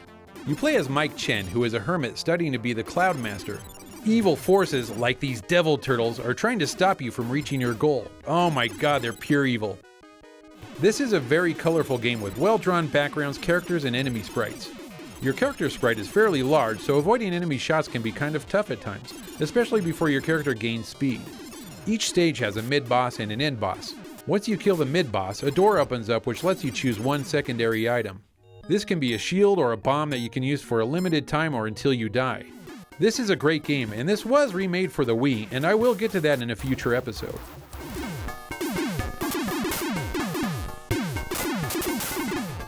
Streets of Rage was even ported to the system, in the UK. Unfortunately, it didn't come out in the US, but I guess I really can't blame Sega at the time. Anyway, it's a surprisingly good port. You can pick among the same 3 characters, but this time it's only a 1-player game. That's okay, as Dave is my only friend and I don't like him anyway. I was really impressed at how they got each stage in here without changing them too much. I mean, there are changes, such as stage 6 having electric beams instead of hydraulic presses, but otherwise it's almost all here. This boss here is unique to this version though. I don't know, I don't really like him. Since the Master System controller only has 2 buttons, you actually have to pause the console and then press a button to call in your car backup attack. Kinda breaks the flow, but it's there if you want it. You just gotta sit really close to the console. Yuzo Koshiro even did the music himself for this version. It's a pretty fun port, even if the stages do seem kind of long.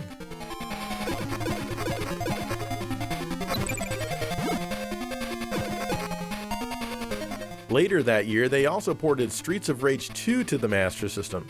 I don't think this one turned out quite as well. The graphics seem a lot more rough and the control is really loose in this one. Yuzo did return to do the music though. Not a bad effort, but it could have been better.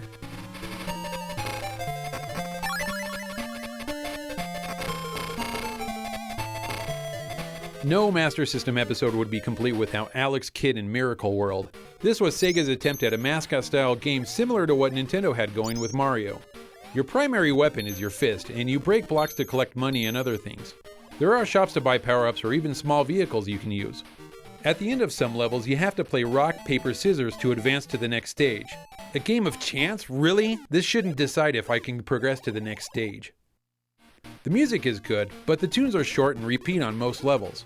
If you can look past these annoyances, the game is pretty enjoyable.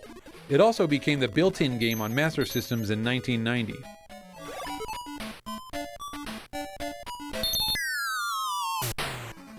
Alex Kidd in Shinobi World is my favorite Alex Kidd game on the Master System, or any system he was on. Originally this was supposed to be a parody of Shinobi. Sega decided to add Alex Kidd and I think it worked out great. The game plays very much like Shinobi, but adds a few things like the ability to swing around poles to launch yourself as a fireball and bounce off of walls, or even collect a power-up that turns you into a tornado. Controlling Alex is perfect. I had no problems playing this game. The music is great and it's all based on Shinobi. The only bad thing is that the game is pretty short. The game is starting to get rare, so you better find this one if you can.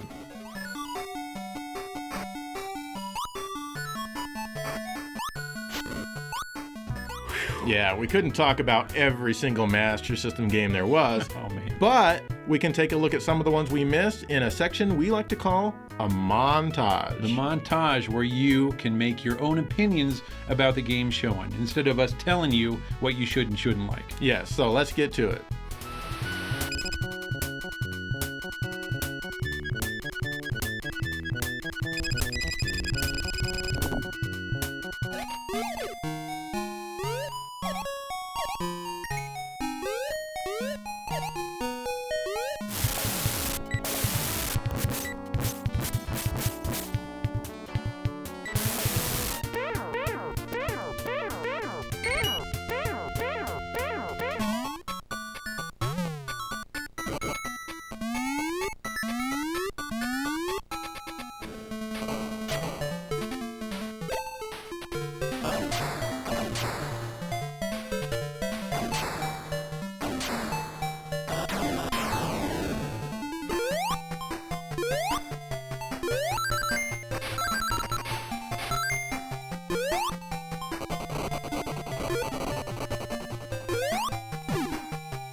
All right, Dave, so now what do you think about the Master System? The Master System, Joe, I like it. I actually really do like this system. It has some quality games on it. Yeah, it does. Really fun games. Yeah, and I love the hell out of it. I mean, I've owned the thing for what, like 26 years? Like I said, it was my first system, and it always has a special place in my heart. And, you know, it's the one system that I really want to try to collect a 100% complete US set for. That's going to be an awesome goal and should be attainable. And I will gladly help you out Give me some of your games, Yes, at a very reasonable price. Oh, I'm sure. Yeah, anyway, thank you for watching GameSack.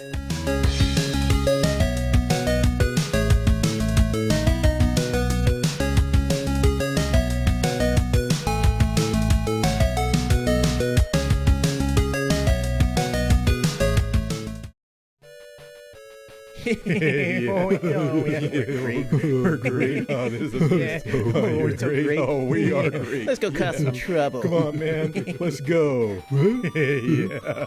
Okay. It's so great. Come on, man. Keep up.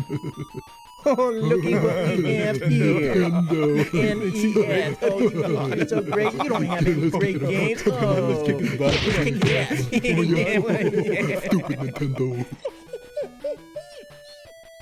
That was great. So great. You are so great. What was up to? Celebrities. Oh, my goodness. Yeah.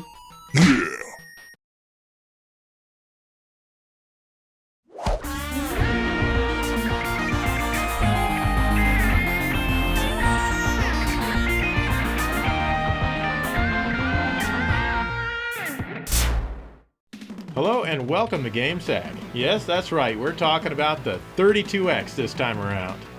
Am I excited? No, I bet you not are. really. Come on, it's 32X. Yeah, it is. And it's been now, 15 years and I still don't own one or something like that? Yeah, so? Well, convince me, Joe. Show me what this thing's all about. Okay, let's take a look at the 32X itself. The 32X was an add-on for the Genesis released in late 1994, which was marketed as giving the system full 32-bit power. Launching at $150 with its own unique library of games, the 32X is perhaps one of the most hated add-ons in gaming history. Hooking it up to the Genesis required special cables and even its own power supply. These aluminum clips for the cartridge slot and this spacer for the Model 2 were also recommended, but neither are necessary. The 32X itself was powered by two 32-bit CPUs running at 23 MHz each with a total of 32,768 colors. Almost everything the 32X did was written into the software. It had no specialized hardware support for things like scaling and rotation. All in all, there were 40 games for the 32X, and it sold around 700,000 units worldwide.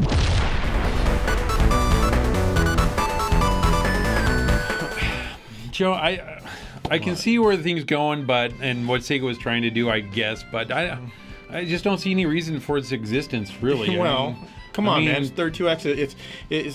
It was cheap. It was only like, what, $150? Yeah. And it had a great library of games. Yeah, and an extra power supply. Why did it need a power supply? Yeah, well, 32-bit power, Dave. I mean, I guess. Anyway, we're going to talk about some games now, and you've got the first one. It's actually a pretty good one that you actually like. I'm surprised. Kind of. Yeah, I guess so. Anyway, let's take a look. Colibri is an interesting game. I guess it's supposed to be a shooter, a really weird shooter. So anyways, you're a hummingbird and it's your job to rid the world of all the disgusting insects and bugs that everyone hates in real life. Things like wasps and hornets and flying beetles, centipedes, well, stuff like that. The first pictures I ever saw of this game blew my mind. The graphics are easily the most enjoyable part of this game. They're very pretty with lots of color and detail. There's also some cool scrolling in some of the levels. The gameplay is alright, but there are times when you don't know exactly where to go or what needs to be destroyed. There's lots of weapons for you, and you can change them many times throughout the levels, thanks to these crystals that keep belching out an arsenal for you to choose from. The music is kind of strange. It's not bad, but it's not good either, and it all sounds kind of scratchy. It's an interesting experience and probably one of the better games for the 32X, sadly. But given the size and quality of the system's library, that's not a difficult thing to achieve.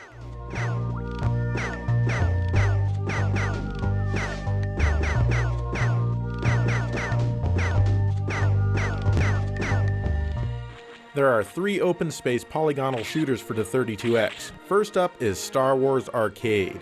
Now this was a launch title and it definitely shows. You start out by flying around trying to destroy a whole bunch of TIE fighters. Wipe out enemy fighters. You can choose either cockpit view or external view by simply pressing the mode button on your 6-button Genesis controller. I prefer the outside view as it makes me feel like I'm playing more of an action-y arcade game rather than a boring old simulation game, but to each his own. Anyway, after the TIE fighters have been dealt with, you fly into a Super Star Destroyer trying to take it out. This is not fun, and I've never been able to get past this part. I find the whole game really hard. The graphics are okay, but the sound is just awful in every way imaginable.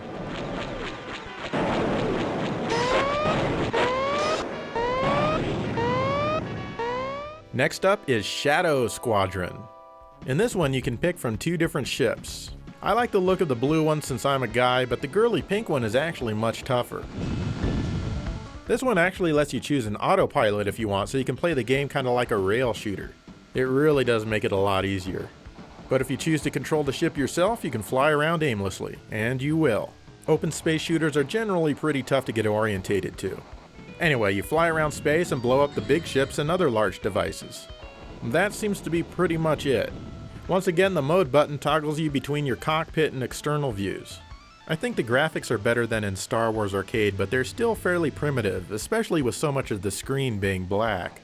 This time around, some of the music is actually pretty good. In Japan and Europe, this game is known as Stellar Assault, and there's also a really cool Saturn version in Japan. Maybe we'll take a look at it in a future episode.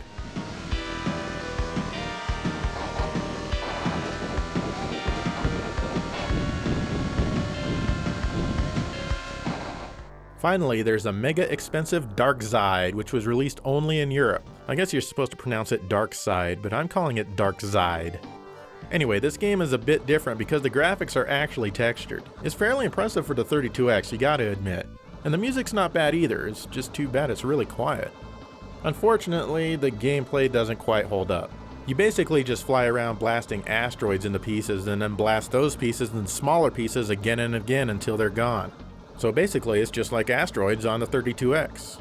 Occasionally you'll blow up an enemy ship. But no matter how much stuff I blow up and no matter where I go, the stage just never seems to end. In fact, I've never even made it past stage 1. It just goes on and on. It's too bad too, because this really could have been a great game.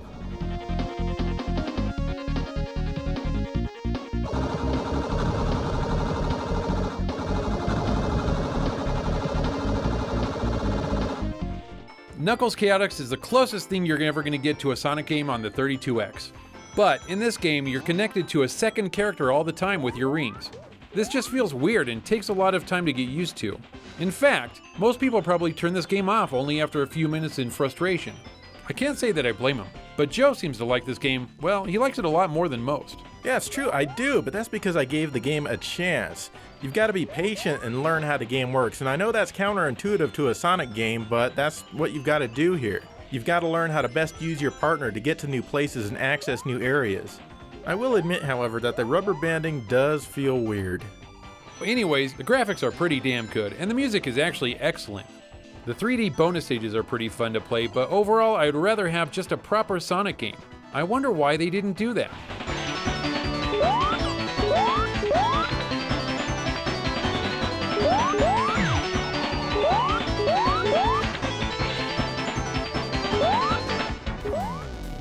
Virtua Racing! Virtua Racing Deluxe is a launch game, and it's my favorite home port. Basically, there's not much to Virtua Racing at all. You just race around the track, and even if you win, you get a game over screen. Game over! But still, it's really fun. I don't know why, but it is. The big deal about this game at the time is that you could select one of 4 different views at any time you want. That just blew people away back then. The music is really cool, and I love the voice whenever you pass a checkpoint. Anyway, this game was originally ported to the Genesis, but it looks pretty bad as you can see, despite using an an SVP chip in the cartridge. The 32X version gives you better and smoother graphics, as well as 2 exclusive tracks and 2 new cars to race as. Yeah, I know about the Saturn and the PS2 versions of this game, but there's just something about this one that makes me like it the most.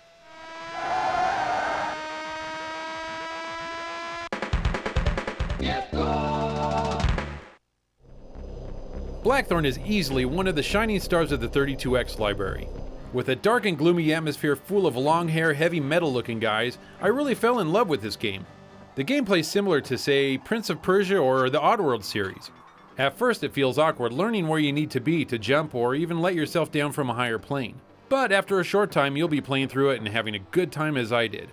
You basically need to take things nice and slow and decide when best to use your items.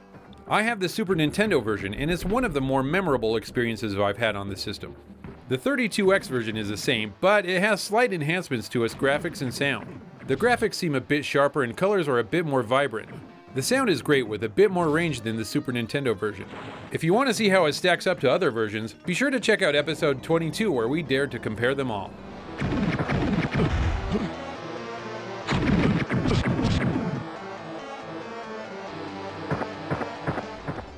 Virtua Fighter was even released on the 32X. Yeah, it's kind of watered down, but it played pretty well. This version even has an anamorphic 16:9 widescreen mode, which was amazing for the time, so let's use that. Anyway, as you can see, the polygons have been simplified, but for the 32X they're actually pretty damn good. The control and the gameplay are tight and responsive, and all the moves are there if you know how to pull them off. Even the voices are all there, and the music isn't half bad either.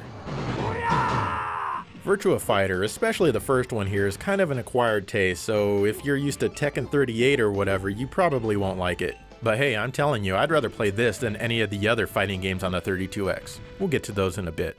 Yu Suzuki's AM2 division ported this game themselves, so it's no wonder that it's pretty good.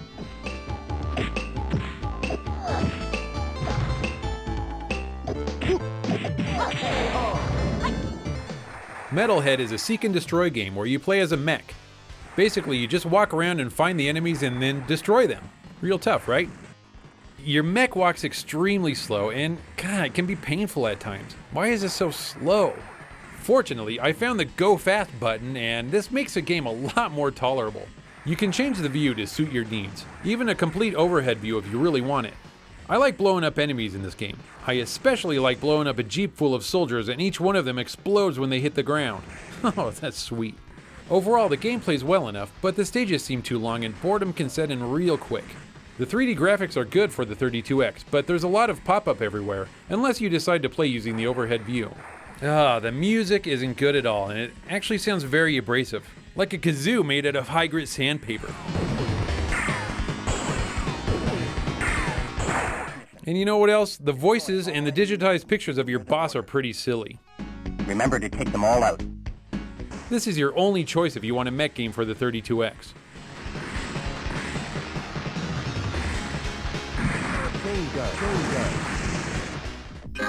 Tempo is one strange platformer by the developers of Bonk's Adventure. You play as a bug and the entire game is a TV show. What is it about bugs and TV shows and movies anyway? Well, you're a super hit bug, you even got your own rap song, and you're off to get the ratings sky high, or something like that, I don't know. You can kick enemies or even toss a note at them, but that only stuns them. But the best way to defeat an enemy is by bouncing on their head, of course. I felt that the control was pretty slow and the collision detection is just awful.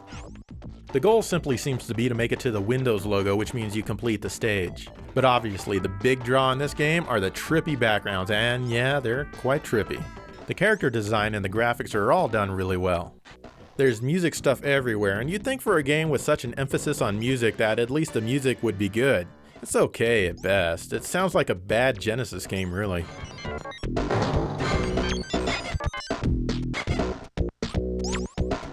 There's really nothing special to hear here except for the poorly digitized rap in the intro.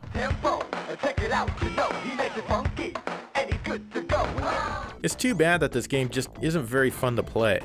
I think with some tweaking it could be. A sequel was released in Japan on the Saturn, but I haven't cared to try it yet. Maybe in a future episode? We'll see.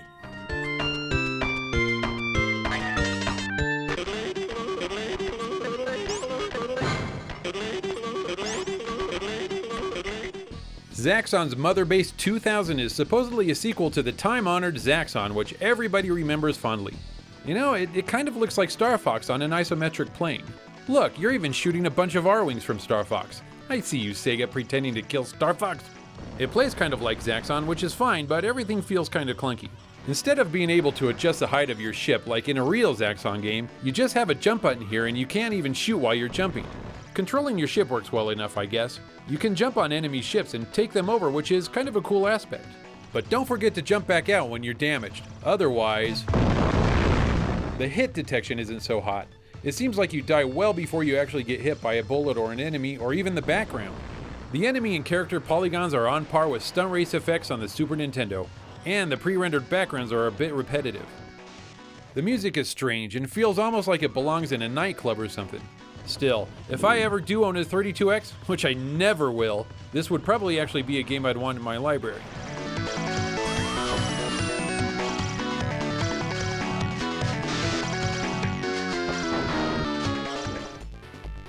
You couldn't even get past the first stage in Zaxxon's Mother Base 2000. That's just sad, dude. I wouldn't say I couldn't get past it, Joe. It's more like I didn't want to get past it. I mean, you know, what's the big deal there? As I mentioned, those ships look like R-Wings from Star Fox. Oh, yeah. So you're rubbing Nintendo fans the wrong way. That's right. Why Sega shooting down that, huh? Yeah. Anyway, we've got a lot more 32X games to talk about, and we're going to cover them in a brief manner because we are covering all 39 games. So don't fall asleep. Let's check them out.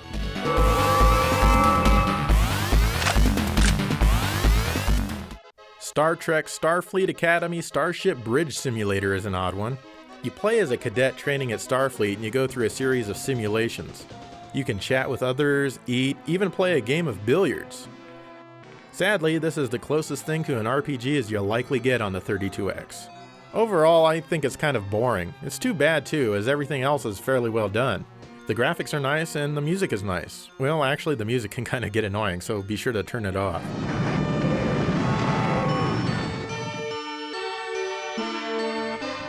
This is World Series Baseball 95. It's okay as far as baseball games go. The behind the batter view is kind of cool. After getting a hit, the field is nice and large with some occasional scaling, but the player moves a bit on the slow side. The announcer sounds pretty good, and the reverb sounds close enough for a large stadium. Next up, for the men. The crowd noise, on the other hand, is horrible. Hey, Joe, did you leave the water running? There's also no music at all, which sucks, because the game really could use some.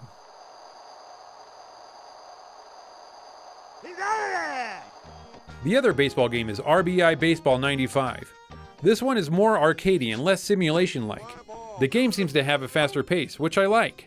The audio is also a bit better as there's more play calling from the announcer, and also the crowd actually sounds more like a crowd. There's even music here, even though it's not very good. The graphics are darker and seem a bit more murky. Overall, it's a decent baseball game. Your purse, your purse.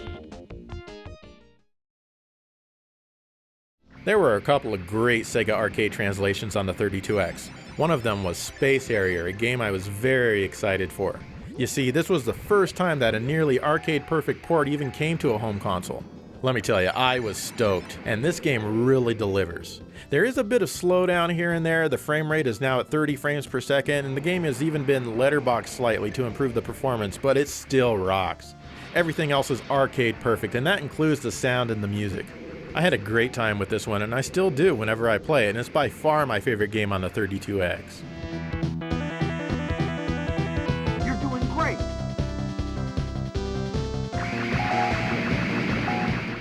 The other Sega arcade port was Afterburner 2 Complete. This is also the first time a near arcade perfect port of this game came home, at least in the US. The game now runs at 30 frames per second, and the scaling is a little bit blockier in some areas, but otherwise it's perfect. Now, while I don't like this game as much as Space Harrier, it's still a blast to play. Everything moves really fast, and there's always tons of stuff on screen. The 32X has no issues replicating the arcade sounds and music. In fact, it kind of makes me wonder why so many other 32X games sound so pathetic.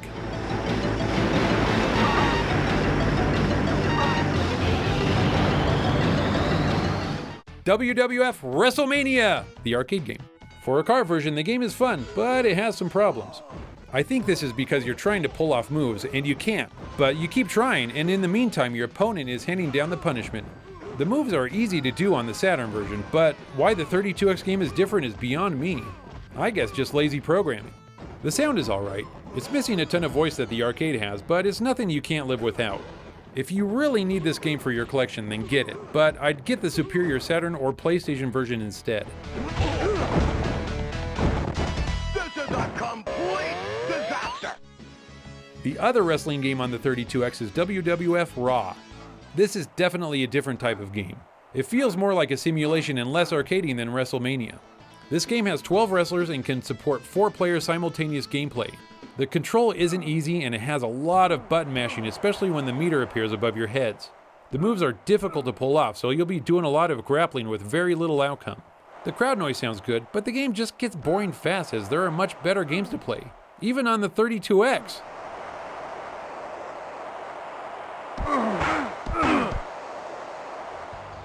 FIFA Soccer 96 was released only in Europe as far as I know. That's fine by me, as this game just really isn't very interesting at all.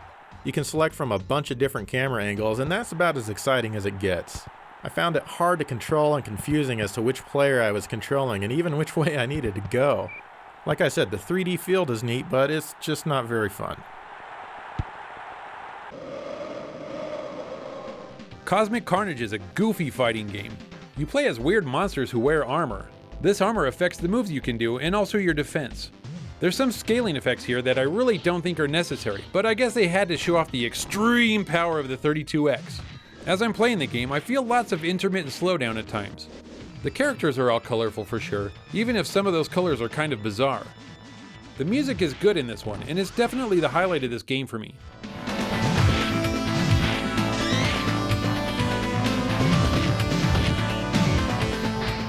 In Pitfall, the Mayan adventure, you play as a son of the hero from the first game. Your dad gets kidnapped and it's up to you to save him. You know, I think I'd rather let him die than traverse through this vomit-inducing game. The graphics are just so very ugly and the scrolling is really choppy. The gameplay sucks too. Just trying to grab onto anything and even get out of the first stage is easier said than done. No thanks. Sorry, Dad.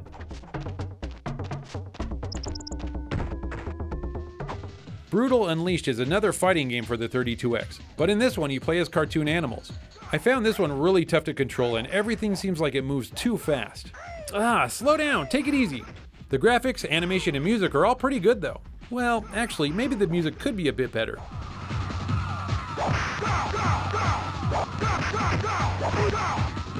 NFL Quarterback Club is an American football game which allows you to play as some of the great quarterbacks of the past. It's an okay game, I suppose, but it's not as good as the Madden games of the time were. The field does look good though, and it has a nice scaling effect. However, I wish I had passing windows like I had in Madden, but oh well. I can't really think of much else to say about this one.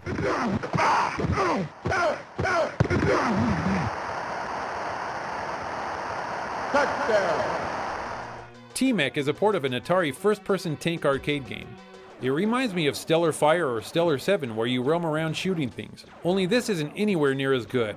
Not like Stellar Fire actually was, mind you. Anyways, you shoot your rivals down to move up in the league. I guess it's all some sort of sport? So here you go, another sports game for the 32X. Great.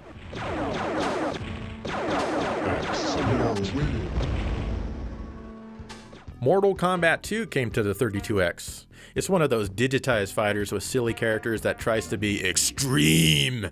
I guess this is better than the Genesis version and maybe the Super Nintendo version, but yeah, I really don't know. I've never been able to get into the game, so I really suck at it. And playing it for this episode, I'm not exactly enticed to give it the time to grow on me. Sorry, guys. Fight!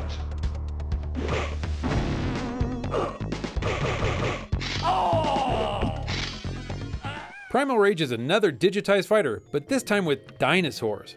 You know what? Dinosaurs like pyramids piss me off. I don't know who they think they are, but the Earth is ours now, so they can just go straight to hell. Whew. Anyways, I can't figure out how to do any special moves in this game, and nothing about it is very good. I imagine the big selling point of this game was that farting gorilla. So if you haven't hit puberty yet, this game might appeal to you. BC Racers is a cartoony kart racing game. The characters are from the exciting Chuck Rock universe of games. Yeah, you remember Chuck Rock? Wow, I'm surprised how many of you raised your hands and actually remember. Anyway, this version is probably my least favorite version of BC Racers. It was also on the Sega CD and the 3DO. The Sega CD version is the best in my opinion. In this one you can only attack in one direction and everything seems kinda choppy in comparison. Plus the sound and music is downright horrible. I actually sold my Sega CD copy to get this one because I thought it'd be better, but you know, it turns out I'm just an idiot.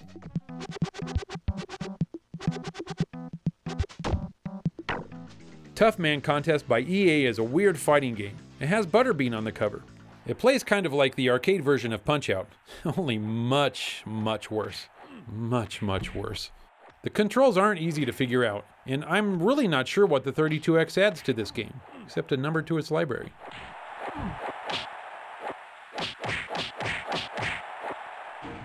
Doom was another launch game for the system. Like Star Wars Arcade, this game was supposedly rushed through development.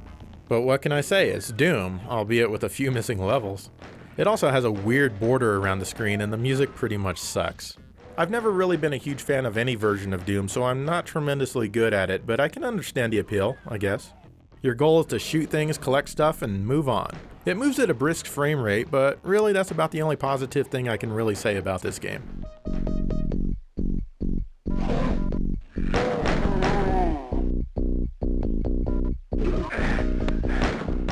Joe talked about the super rare Spider-Man Web of Fire in our Rare Games episode. But this time, I'm here to tell you that this game sucks, and you know what? You can trust my opinion. You play as Spider-Man swinging around with awful control and horrible collision along to some really bad music. You can rescue Daredevil so he can help you out, but who cares? And why is there a clothesline on top of this building? Don't these people have a clothes dryer?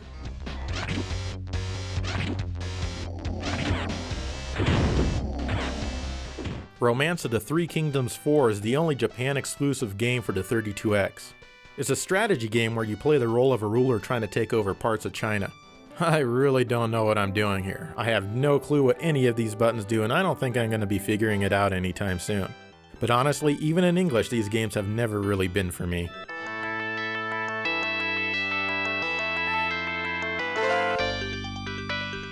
Motocross Championship is exactly what you think it is.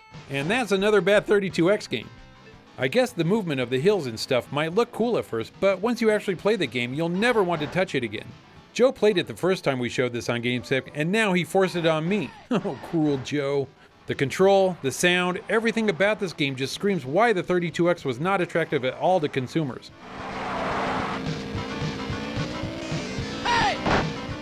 NBA Jam Tournament Edition stormed onto the 32X with intense basketball action.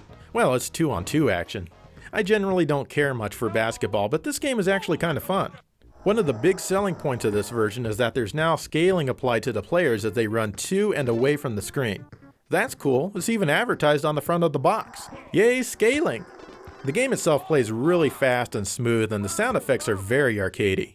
This is a good time even with one player. It might get kinda confusing with 4 players simultaneous, but I'd like to try that someday. Good job, Iguana. From the outside. No good!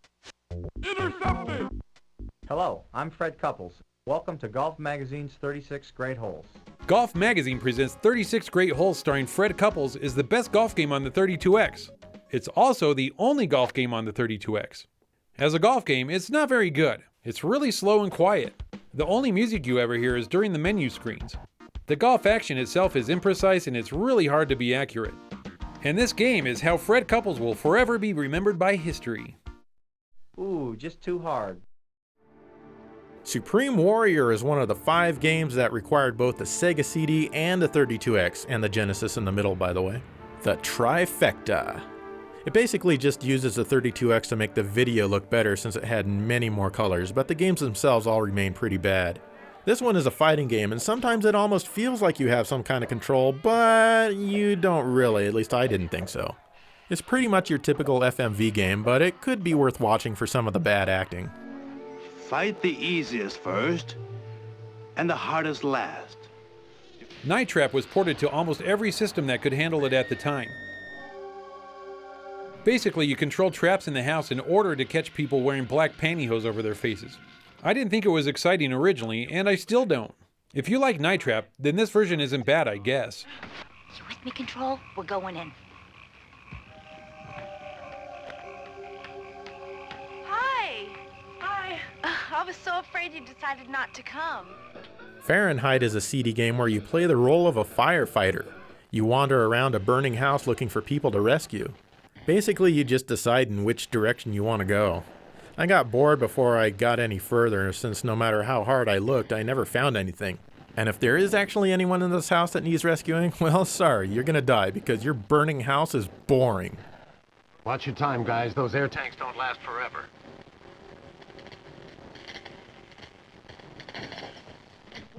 Slam City with Scottie Pippen is a 32X CD game which tries to make you think that you're actually playing one-on-one basketball.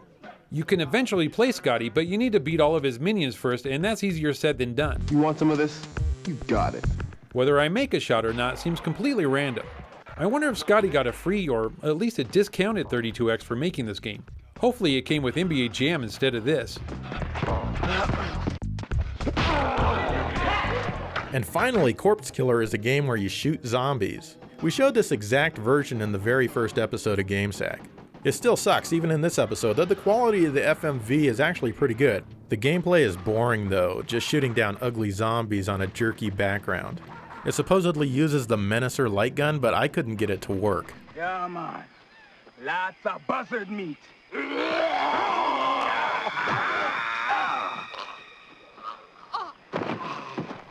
And that's the 32X for you, every single game. Actually, Dave, we did miss one. It's called Surgical Strike. It was released only in Brazil on the Sega CD 32X, but who cares? Yeah, really, who cares? I mean, just like this episode, who cares? It's come on, man. 32X. It's a good, well, it's not good system, but it's not as bad as people think it is. Yeah, well, it didn't cause Sega's downfall, no matter what anybody thinks. Fans are pretty forgiving. And well, you know what? It actually, I gotta say this, it makes that the 32X makes the Virtual Boy look good. Oh, dude, you take the pick!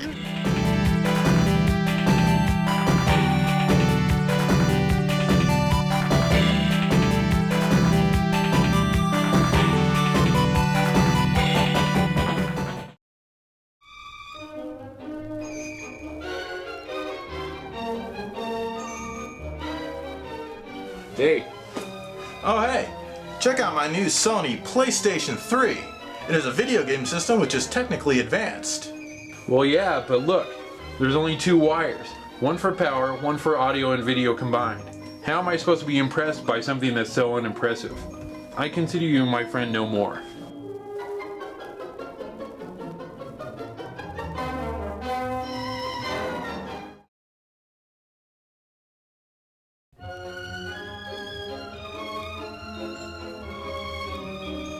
Sup? I'd better not be as bored as I was last week when he showed me that piece of ancient technology. I've got something new this week. Witness the Sega Genesis CD32X. Wow! Now this is very impressive. The sheer number of wires required indicate an extremely high level of technological advancement. Not one, not two, but count them 3 power supplies show that the system is so advanced that it needs more electricity than any other item which humankind has ever invented. There must be many fantastic games for this wonderful system, like Cosmic Carnage. It is much better than this system, the PlayStation 3. It does not have enough wire, so it cannot be very advanced at all. Same goes for this Xbox 360 system and this Wii system. You are a great friend. Here is $20. So impress your friends and loved ones today with a Sega Genesis CD32X.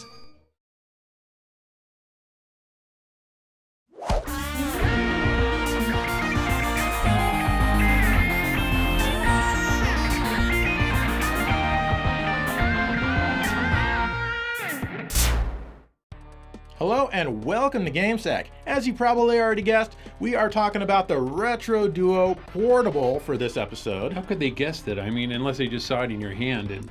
No, they probably guessed by reading the title wherever. Oh, yeah, that would actually make sense down there, too. I think now. Yeah. So yeah, quite an interesting little thing here. This is just yeah, it is. It's it plays Super Nintendo and regular Nintendo games and Game Boy Advance games. Well, if you have the adapter, yeah, with the adapter, and Genesis games if you have the adapter. Yes. But since there's 2 of us, we figured there'd be 2 reviews. And as always, because I'm the best of the duo, I am going to go first, and there's nothing you can do about it. Well, we'll save the best for last, like we always do. Okay. All 3 people who like you, Joe, will be happy that you're going first. Okay, let's see what I think of the Retro Duo Portable version 2.0. The Retro Duo Portable 2.0 by Retrobit, Core Edition. This handheld retails for $89.99 and it plays Super Nintendo cartridges. So far it seems to work with everything I've thrown at it, from Turtles 4 to even Star Fox. Overall, the emulation quality is pretty good. The screen looks good, but it seems to be just composite video quality. Still, all of the text is definitely readable. The sound is decently emulated from what I can hear, and I didn't notice much of a difference between this and my real Super NES. But the speakers on the unit are really tinny and they don't sound good at all. However, if you put on headphones, the sound quality is much improved and it's even in stereo. There is a slight 60 Hz buzz though. Holding the unit itself can take a bit of getting used to. The on-off switch nests right into your palm, and for some reason the L and R buttons are in front of the cartridge, and to me, I think it would be better if they were back behind the cart instead. And if you've got a Super Game Boy, yes, you can use it here to play your Game Boy games. Oh yeah, and it can play Super Famicom games as well. That's always pretty cool. What's nice is that you can hook the unit up to a TV with the included AV cables. Composite video only. Here's how it all looks and sounds on screen.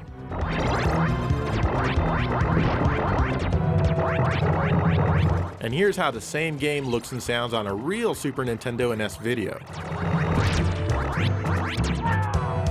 Included is an adapter that lets you use regular Super Nintendo controllers for 1 or 2 players. You can also get a controller pack which comes with 2 controllers for $12.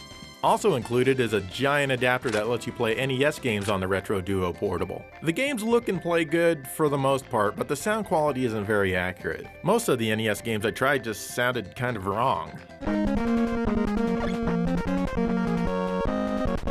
Some games, like Castlevania 3, don't even work once you get past the title screen.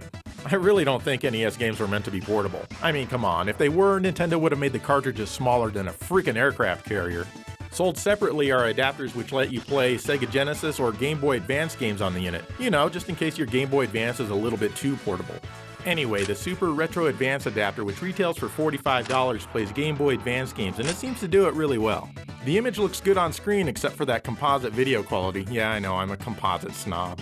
The adapter even has that link jack so you can trade Pokemon stuff or whatever it is you Game Boy people do with it.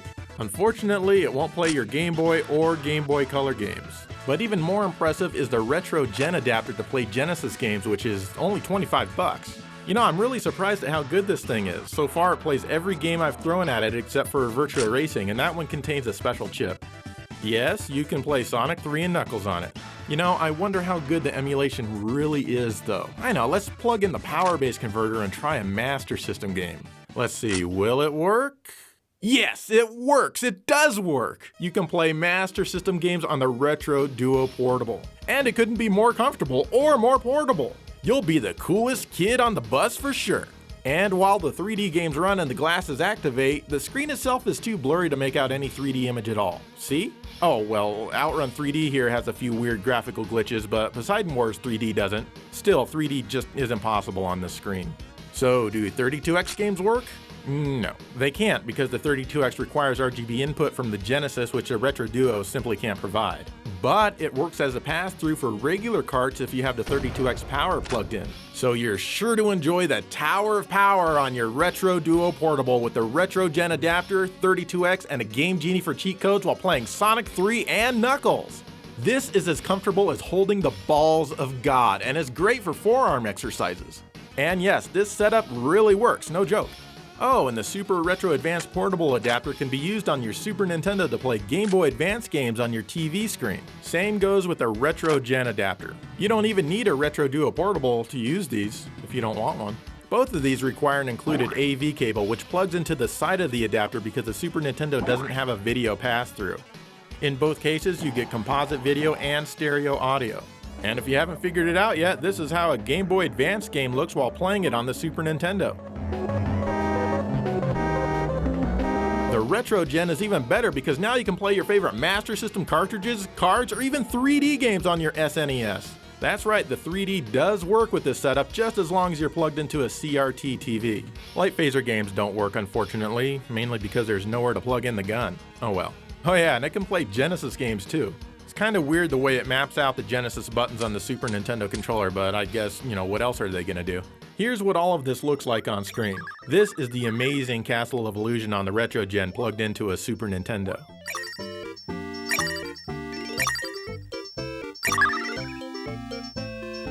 Now here's Castle of Illusion on a real Genesis, which was modified for S-Video. Oh, now here's Rastan for the Master System on the Retro Gen adapter. Everyone loves Rastan, right? Well, they should. And here it is on a real Master System. Honestly, I'm surprised the Retro Gen adapter is actually able to emulate as well as it does. It's pretty impressive. Overall, the adapters get a big thumbs up from me. I'm not really big into portable gaming, so the Retro Duo Portable itself, I could take it or leave it.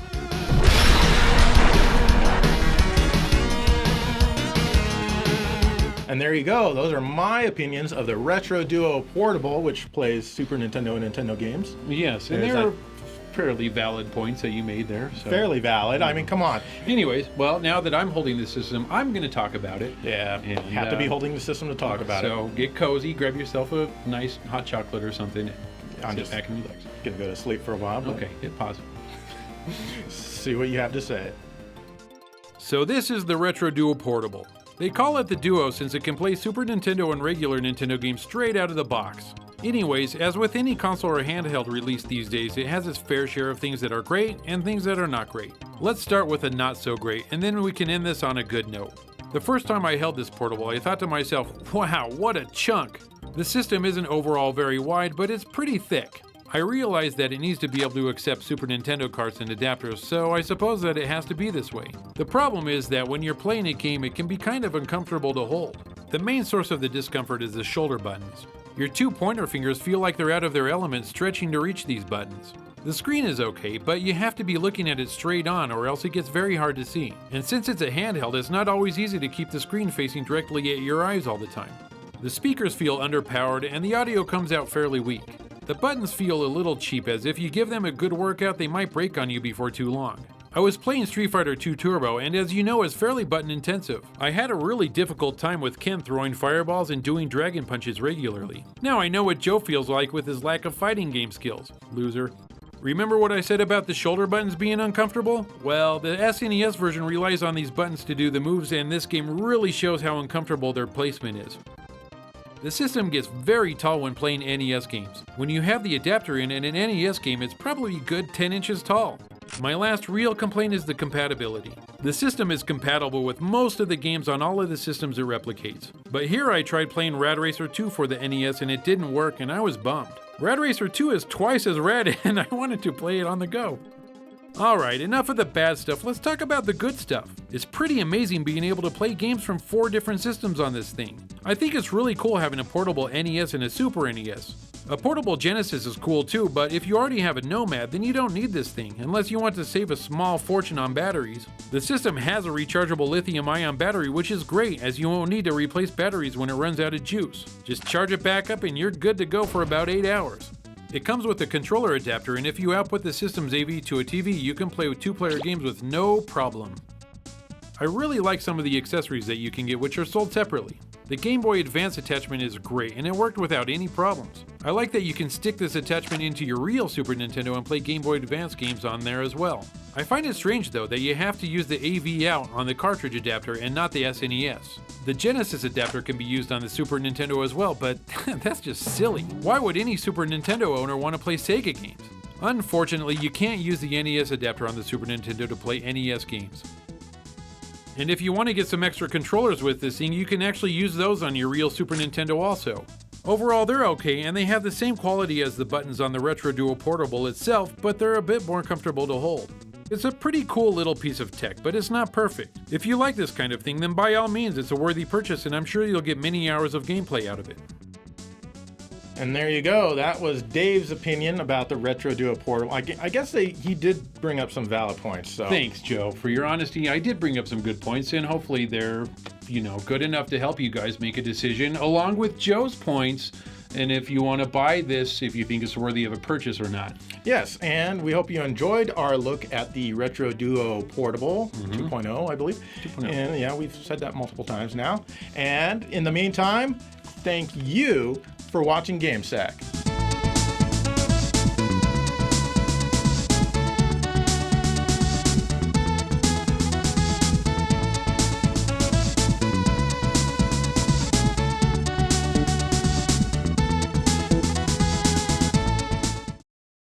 All right, Dave, I think that was pretty good for our review of a product. But yeah, I don't know. Who do you think should keep this? Because it's Nintendo stuff, so I actually think it's more your thing, because I'm a Sega guy. Well, yeah, you're right. I am the Super Nintendo guy in general, but since you don't really have a lot of that stuff, you should keep it, because, it's something that you should really like. What am I going to do with it? I don't know. It's portable. Lay in bed and play it. I gotta go. All right, it's yours.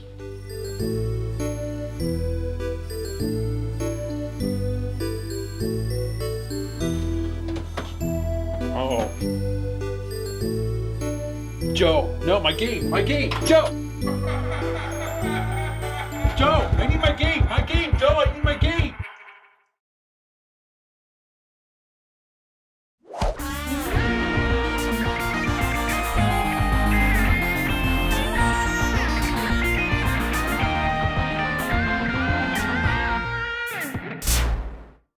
Hello and welcome to GameSack. We are talking about the Sharp X 68000. Yeah, this is a cool PC in Japan, and when you're done doing all your word processing, you can play some awesome video games. You can, and it was mostly meant for video games actually, instead of, it could do other stuff, but mostly video games. That's awesome. So, well, why don't you just tell us all about it, Joe, since let's check it out. The Sharp X 68000 was released only in Japan in March of 1987 for 369,000 yen. That was around 3,000 US dollars. The system gets its super creative name from its Motorola 68000 CPU, which originally ran at 10 megahertz. This mighty computer tower runs games off of 5.25-inch floppy disks. Many near-perfect arcade ports were released, as well as an almost unfathomable amount of shoot-'em-ups. Since it's a computer, there is a keyboard and yes, even a mouse. On the front was a standard joystick port, but Player 2's port was conveniently located in the back of the unit. The controllers only allowed the use of 2 buttons, but many games came with their own special controllers. There is even a Capcom adapter that lets you use Genesis 6-button controllers. The system has over 65,000 colors and can be expanded to up to 12 megabytes of RAM. You could also add an expansion card to enable external MIDI devices for improved music on certain games. And don't forget the external sound mixing board you're going to need to hook all of this together. And these days you might need a video scaler like the Famicom Soft XPC4 to work with a standard VGA monitor or a TV set. Later on, Sharp released upgraded models like the X68030. This is the compact version here. It used super high-tech 3.5-inch floppies for maximum power. So what if you had a bunch of older games that you wanted to play and they just won't fit into this smaller new unit? Simple! Just fold the floppies twice like so and they fit right in, ready to play. Good job! Be smart, like me. The games often came in giant boxes and some of them were pretty elaborate. You are going to need a lot of shelf space for these. The Sharp X68000 was manufactured all the way through 1993. They're even rare in Japan these days, but you might be able to get a good starter unit from anywhere between $200 to $600.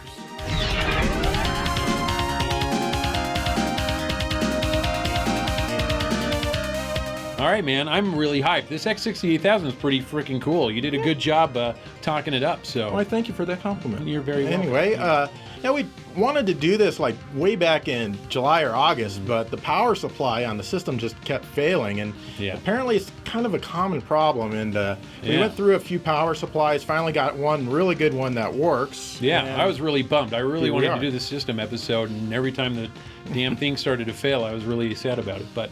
We got it. It works. Now we got some awesome games to talk about. Yeah, let's talk about the games.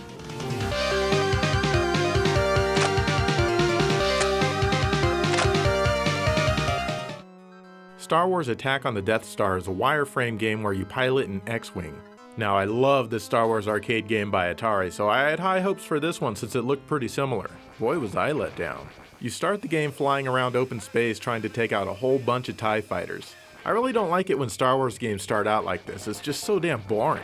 Your little radar thingy doesn't really indicate if the TIE fighter is above or below you. It's almost useless. Anyway, after you shoot down 256,768 TIE fighters, you proceed to Stage 2. Here you're on the surface of the Death Star and you're shooting down buildings. Well, at least I think they're buildings. This part is actually kind of fun and it reminds me a bit of the Atari Star Wars arcade game. Basically, you just need to get this number here down to 0. After that, you go into the actual trench. Alright, now this is gonna be awesome. Or not? This part is super hard. Good luck avoiding anything here. Even on easy, this game is extremely unforgiving. Now, I admire what they tried to do, but I wish they had just ported the Atari game instead. That one was a lot better.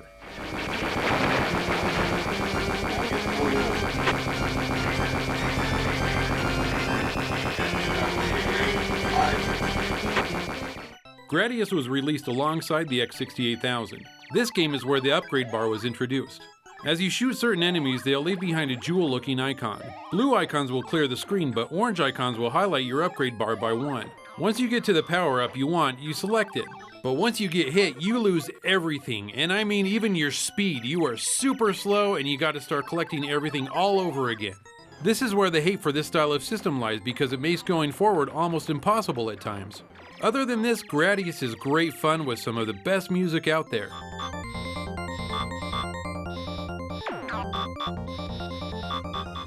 Salamander was released a year later in 1988. Konami tried a different weapon power-up system this time around, and I almost like it more than the first one. Once you destroy certain enemies, they'll drop different types of power-ups. This works well, but maybe Konami felt this was too much like other games, so as far as I know, this is the last game that used this style. Salamander also differs from Gradius as it's not strictly a side-scrolling shooter. You also have vertical scrolling levels as well. I like this, and it's one of my favorite entries in the series. Once again, the music is great, and the levels all have more of a fleshy, bloody, messy feel to them. Pick it up, Ford. Speed up. Speed up. Gradius 2 was released in 1992. Oddly enough, if you configure the system to the USA setting, the title screen changes to Vulcan Venture, but everything else in the game is untouched. Does this mean that Spock is piloting the ship? It's still the same style of upgrade bar, but this time around you get to choose from 4 different upgrade styles and 2 types of shield. This is a great shooter, but the difficulty is way up there. I'm not good at shooters, and I'm not afraid to admit this, but damn, this has got to be one of the hardest shooters I've ever played. It's too bad too, because I really like the graphics in this game. Maybe it's the 2 to the announcer that keeps telling me that I need practice that really pisses me off. You need some practice. God, I wish I could turn that jerk off. Oh well, at least the music is awesome. If you can choose MIDI, it really enhances the already great music.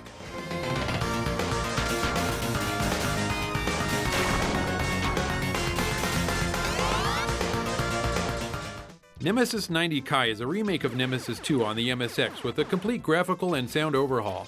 And you guessed it, it plays just like the previous games with the upgrade bar, so you know exactly what to expect here. Another great entry into the series from Konami. I'm a bit upset it never made it here to the USA, but at least I was able to enjoy it on the X68000 while I had the chance.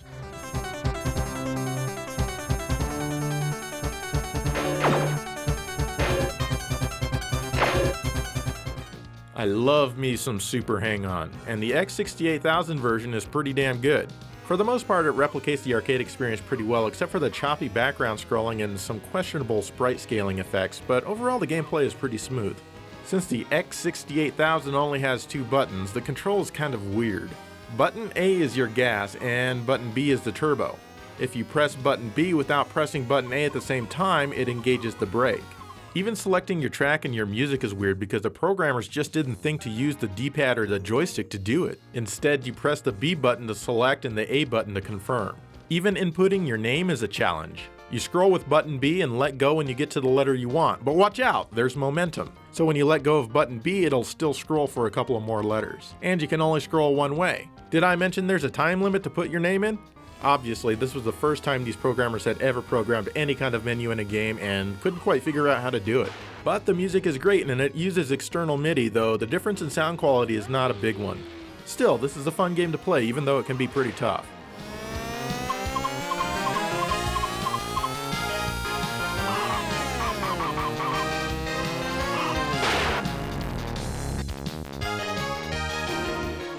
Akumaju Dracula is a great Castlevania game.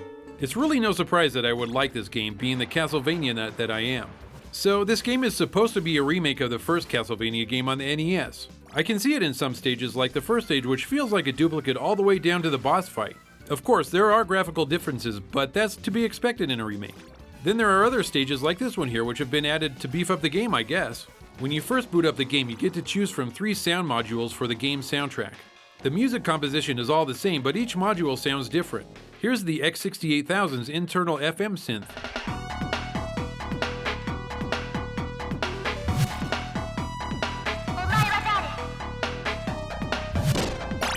And here's MIDI with the Roland CM64 module.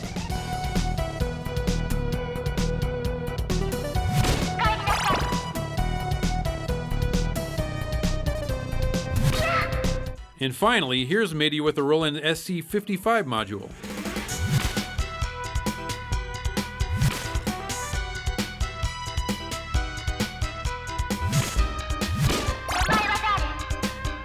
They all sound good, but I think the CM64 is the most appealing to me. I love this whole idea of a game having multiple soundtracks to choose from, and it would be worth it to buy the extra modules so I could have this choice. Other than that, a few cool abilities were added to this game, like the ability to turn in air while jumping. Also, you can whip downwards, which is really cool, but I don't use it very often. This is a really good entry to the series, and since the X68000 version is hard to find, expensive, and not really practical, you can always get a good port of it on the PS1 with the Castlevania Chronicles release.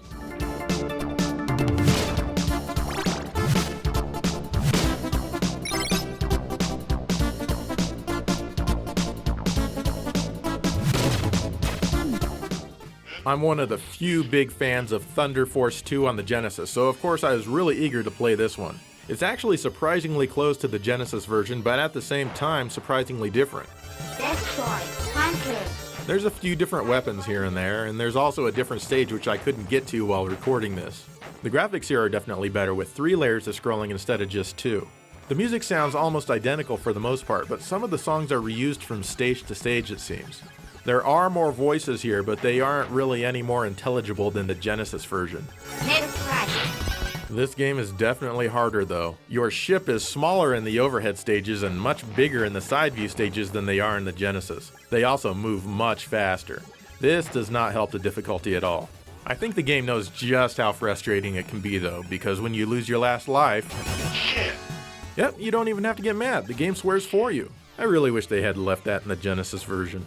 Overall, this is a great game, but I think the design of the Genesis version is better and it plays better as a result. So here you get better graphics and maybe slightly better music, but worse gameplay. Which one would you rather play?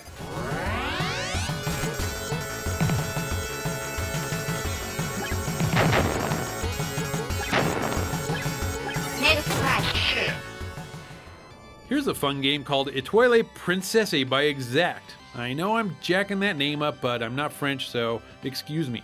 This X68000 exclusive game is an overhead running gun that plays similar to games like Twinkle Tail on the Mega Drive. The game is fairly easy to control. You can move your character in 8 directions, but you can only fire in 4. I don't understand this, as it would make the game a bit more enjoyable if I could shoot diagonally. Another strange thing is your life bar. I guess it's so long that it all couldn't have fit on screen, so they decided to coil it up like a snake or something. Oh well, as long as it's all there, I really don't care what they do with it. After you defeat a boss, you rescue another anime girl, and usually you're able to play as this character in any stage after that. You switch characters in the menu, but you can only take 3 with you at a time. As you probably already have guessed, each character has their own attacks and magic. Speaking of magic, this is done by holding down the attack button until the gauge on the bottom right fills and then releasing it. You have the ability to jump, so always be on the lookout to jump up to places to find more power-ups. As you can see, the character sprite is fairly large. I kinda have a problem with this, as it feels like the screen is zoomed in. I feel like I'm not able to see very far in front of my character. It's not a big deal, but it's noticeable. Still, this is a fun game with large colorful levels, some great boss fights, and music that adds to the overall enjoyment. I'm really glad I got to experience this game.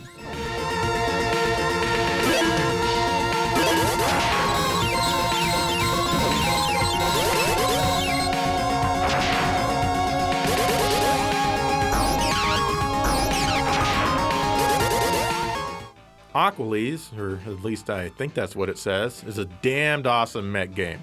Basically, you're running around the stage and attacking with your grappling hook. You have other weapons as well, and you can switch between them in the menu. You do this by pressing both buttons and down at the same time. Why didn't they just give the X68000 controller 3 buttons? Oh well. You jump from platform to platform, and if you press jump in midair, you can grapple onto the ledge above you. This will help you to reach new heights and access more power-ups. Traversing the stages is a blast. This game is really fun to play. It almost reminds me of Target Earth or Cybernator, but this game is exclusive to the X68000. I like it a lot. The graphics get the job done, and the music isn't too shabby either. All in all, I think this game could have been done on the Genesis, but that's certainly not a knock against it. It's just too bad that very few people will get to play this game, as it's rather obscure.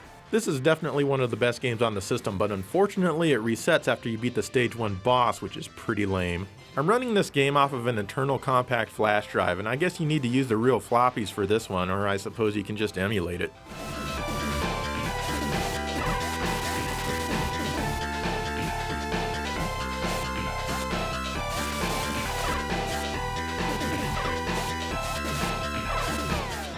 When I first read the title of Mad Stalker, I gotta tell you that a side-scrolling beat-em-up game with a mech is the last thing that would have came into my mind. But here it is, and you know what? It's pretty damn fun. Each stage is made up of you going through a level, taking out minor enemies, and then like all good games of this nature, you fight a boss. I like this game because it's not just your ordinary beat-em-up. There's many different moves you can pull off by doing Street Fighter style actions. Want to shoot your gun? Okay, just do a fireball motion, and there you go. The levels are all fairly long and usually have 2 or 3 scenes before the boss fight. I really like the graphics here and the level of detail in each stage. It's really fun watching people in the background running for their lives. Run, sucker! You're gonna die! I like all the neon lights in the background flashing, and I like watching cars getting destroyed by a byproduct of your kicking ass. Oh, and the music is great too. It's very catchy and is a great addition to the game.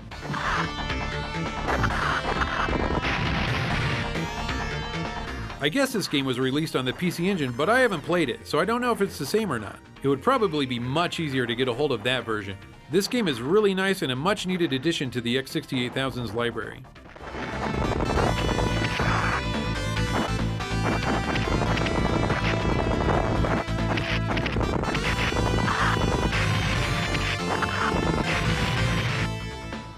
Perhaps the greatest game on the X68000 is The Cockpit. This fantastic bundle of entertainment from Compaq is the best real-time flight simulator of night landing that you will ever play, bar none. This game embodies everything that the X68000 is about. Pick one of several exciting planes to land at one of several Japanese airports, and then the non-stop excitement begins. Holy crap, this is amazing! Don't worry about crashing because the game won't let you. Even if you vary slightly off course or do anything barely wrong, the game will end. That's because losers don't play The Cockpit. With amazing music and graphics that are only rivaled by the incredible F-16 Fighting Falcon for the Sega Master System, The Cockpit rises above the rest in fun and entertainment. To not like The Cockpit is to not like the X68000, and that is a fact.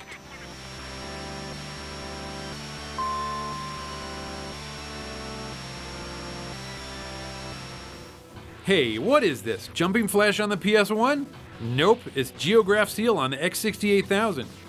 If you paid any attention to previous GameSack episodes, then you know I'm a big fan of Jumping Flash, so it's a nice surprise to play this game. Geograph Seal plays very well for having to use a controller with only 2 buttons. You do have to use different button combinations to do different things in this game.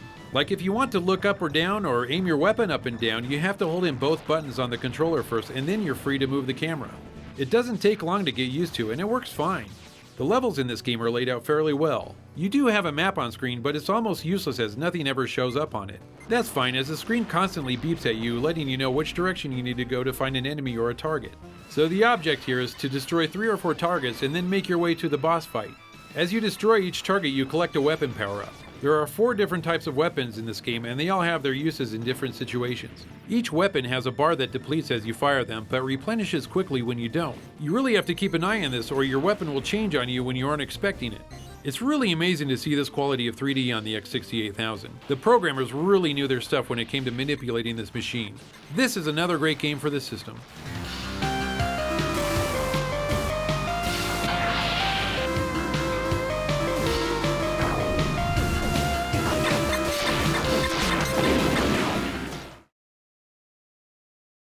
All right, Joe, I'm highly impressed with the system so far. It's got a lot of really cool games on it.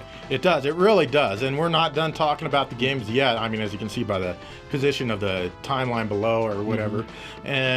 But we're going to kind of shorten our upcoming reviews just so we can squeeze a lot more games in, because there are a lot of them to talk about. Yeah, even though we have silky smooth, buttery voices, you know, you're going to want to see some more game action, I'm sure. So. Yeah, so let's get into more games.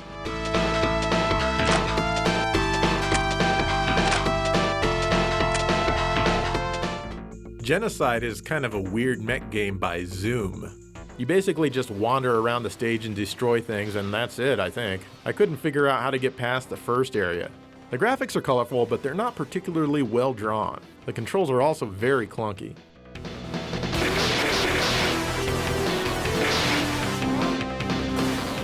Genocide 2 takes place 10 years later, and everything is much better this time around, but still not great. I can actually clear the first area, but that's it. I can't figure my way out of the second area. The controls are still really clunky, but I really like how the little humans are fighting you with all of their ferocity, like they can beat you or something.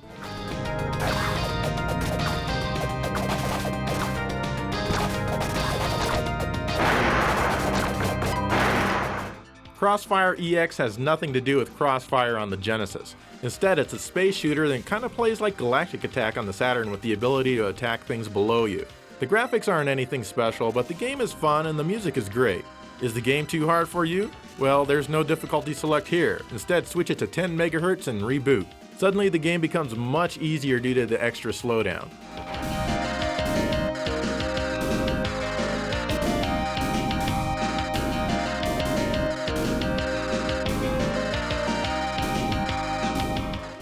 Return of Ishtar is a dungeon crawler by Namco. It's the sequel to the Tower of Druaga.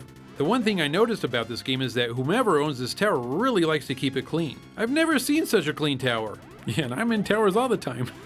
Anyways, the whole point of this game is to kill, find keys to unlock doors, and progress back up the tower.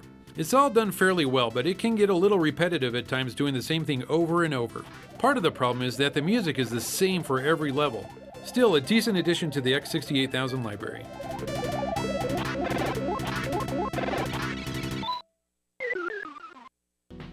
There's a port of Afterburner 2 that's kind of okay. It won't work with the regular controller, so I actually had to play this with a mouse. Amazingly, it works pretty well and it felt natural. Unfortunately, I couldn't control the speed of the plane, which can make it kind of difficult to escape from the enemy. The graphics are pretty sparse and the music is what you'd expect.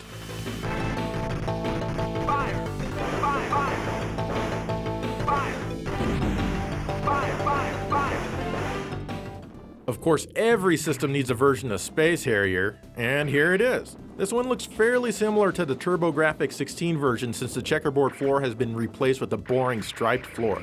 Here's the Turbo version. These two versions are the only ones that I know of with the striped floor.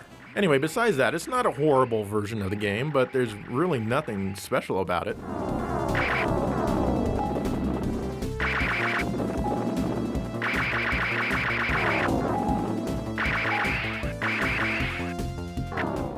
Alien Syndrome is another Sega arcade port, and as far as I can tell, it's exactly like the arcade. But I never even got to the boss of stage 1 in the arcade, so take that with a grain of salt. I think I like this version better than the other versions I've played because I can actually make it to stage 2. Also, unlike the other versions, it makes me want to keep playing. Anyway, you basically just go around rescuing cocooned humans, shooting up aliens, most of which were inspired by the Alien movies. It's certainly not a horrible game by any means. Go to the exit.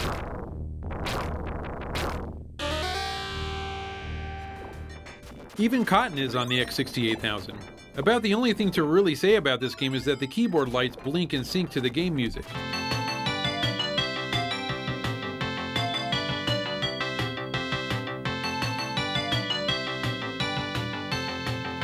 Other than that, it's Cotton.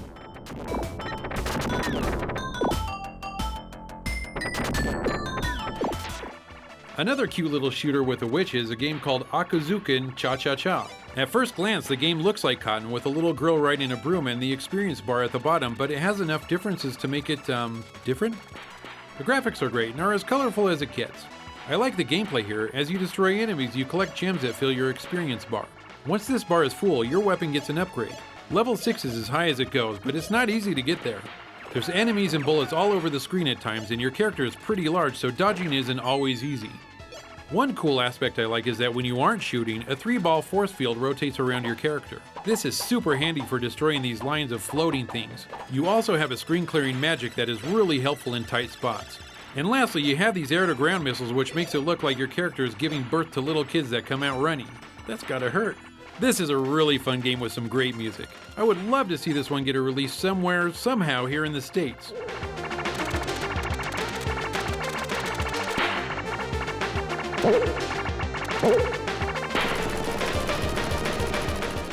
Gemini Wing is a vertically scrolling shooter by Tecmo. In this one, you can collect almost as many power-ups as you want and store them for later use behind your ship.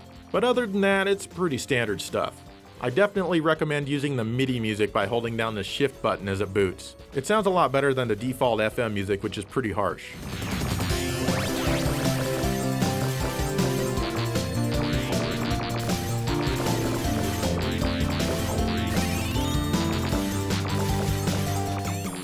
Dai Makai Mora, otherwise known as Ghouls and Goats, is pretty much arcade perfect. But this version supports MIDI, so you can get that fake orchestra sound that you love on the Super Nintendo. Only it sounds a little bit less fake than that.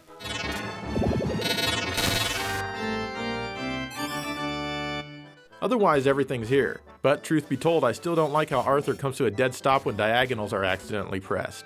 It may not matter much if you use a joystick, but I'm not really much of a joystick fan.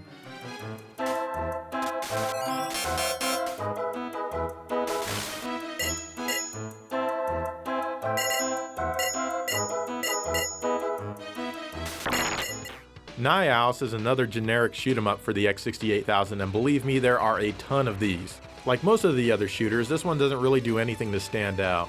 Thankfully, most of these games have really good music, and this one's no exception. It also has some trippy background effects from time to time. That's really all I have to say about this one.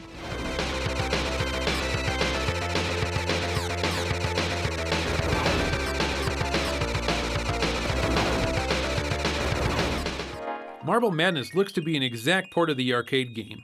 I played this game using the mouse, and while I was able to control the game okay, I lacked the precision necessary to beat it. And I always beat this damn game. It's impossible to beat this game using the mouse, as you keep on adjusting the mouse and end up just looking like a fool in the process.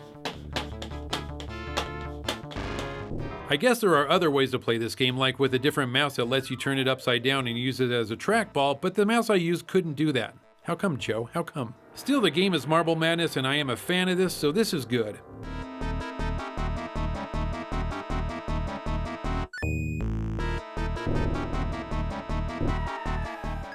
Strider is also a nearly exact arcade port. And since this is the Japanese version, Strider makes a grunt every time he swings his sword. Every single time.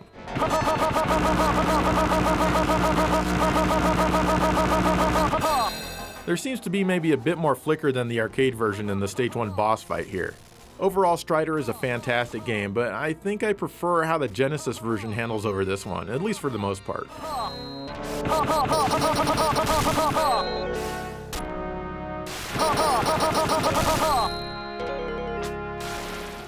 I love Granada on the Genesis, so I was stoked to play this version. It's very similar, but in a lot of ways it's almost like an arcade version in comparison. It has a cool opening sequence as well as graphic stills between each level. The stage layouts seem identical from what I can tell, and it's just as fun to play.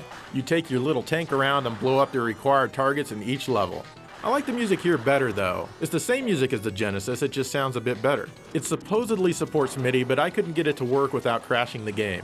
Also, be sure to run this game in 10 MHz mode, otherwise you will get no music. And yes, it does have a lot of slowdown. It's still a really fun game though.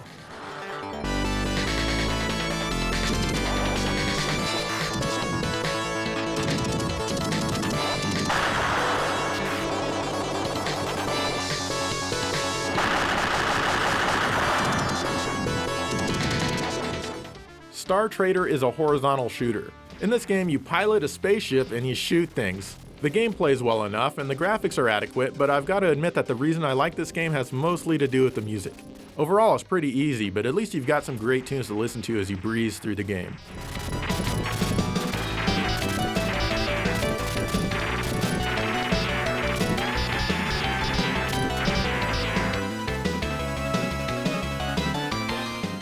Street Fighter II Champion Edition is on the system. What can I say? It's pretty much exactly like the arcade, and it uses the Capcom adapter that Joe mentioned in the beginning of this show, so you can use a 6-button Genesis controller. The reason these Capcom games are so close to the arcade versions is because they actually developed a lot of their CPS games using the X68000. That's pretty damn cool if you ask me. But you didn't, so whatever.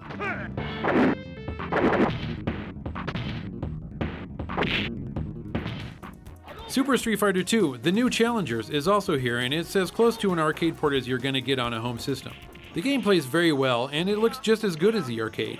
It's nice to have the ability to choose your audio from the X68000 or the MIDI module. Both sound fine, and this is a welcome game for the system.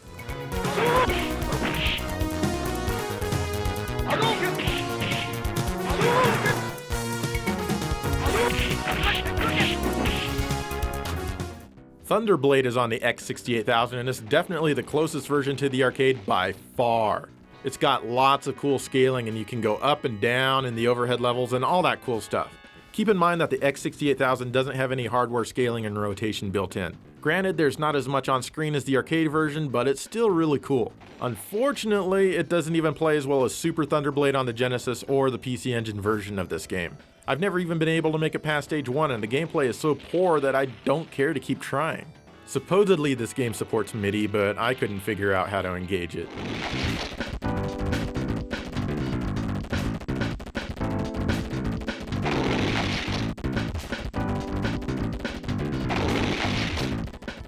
Think that Soul Feast is exclusive to the Genesis and the Sega CD? Well, you're wrong!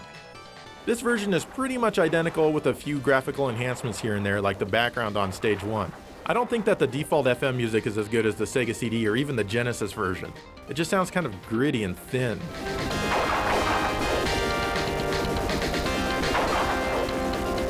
But the game is compatible with MIDI modules. This makes the music sound much better, though occasionally you'll hear an instrument or sound that just sounds a bit off.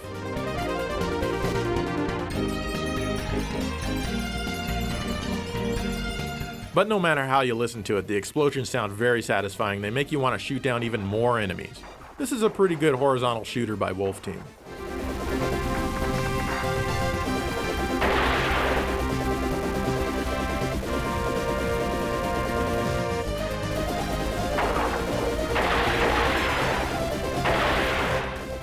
Final Fight proves that the X68000 is more powerful than even my beloved Super Nintendo. I can't believe I just said that.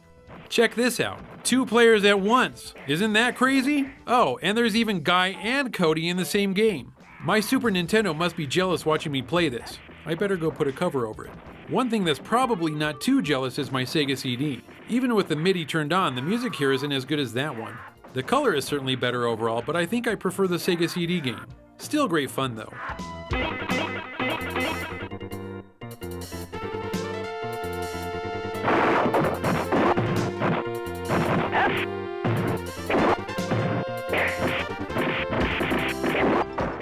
Arcus Odyssey by Wolf Team is pretty much exactly like the Genesis version. In this game, you roam around maze-like areas with an isometric view. If I recall, you're looking for certain items that you need to obtain before you can leave the level. It's been a while since I've played this, but it looks and sounds pretty much like I remember the Genesis version, with perhaps a better sounding grunt when you get hurt. This game supports MIDI sound, but honestly I found the default FM sound was a lot better.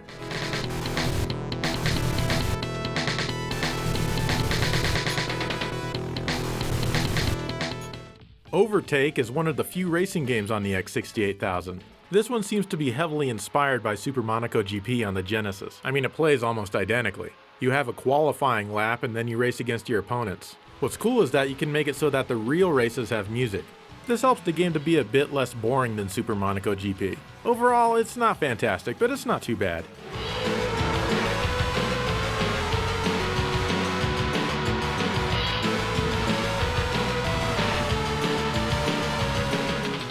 Undeadline is another game that's also on the Genesis, or Mega Drive rather. This is a vertically scrolling shooter / run and gun. You can choose from 3 different characters in this single player game. I like that you have a choice of characters here in this version. As you're shooting down your enemies, you can blast open treasure chests to get items and different weapons, most of which completely suck. A lot of people say that the Mega Drive version is the better playing game, and I won't argue with them. But honestly, as cool as this game is, I am a bit turned off by having to start so far back when I die that I really don't play any version for long. The graphics and music are both great though.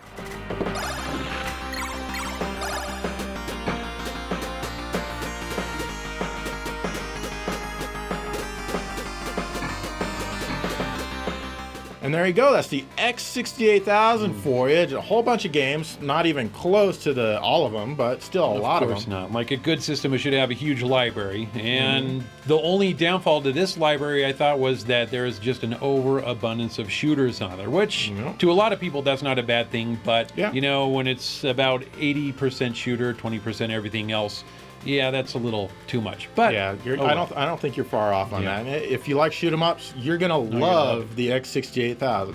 So, should you buy one? I mean, that's up to you. But you know, that's what we hope this episode did to help you perhaps decide if you want one or not. I mean, they're not cheap. No, they're not. And if you own one, let us know, because I'd like to see how many people actually own one out there. Yeah, what do you think of the X68000? Let us know. And in the meantime, thank you for watching GameSack.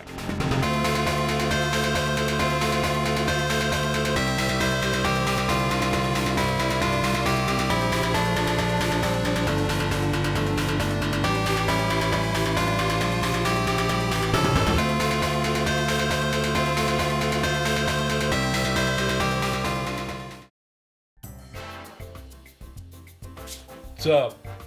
Oh, hey, Dave. I've got the Sega Dreamcast. It's a video game system which takes up a relatively small amount of space. This is what I came all the way from my house to see? I mean, how could anybody take this thing seriously? It's so small, and I just gotta go home. Like, I don't... You suck.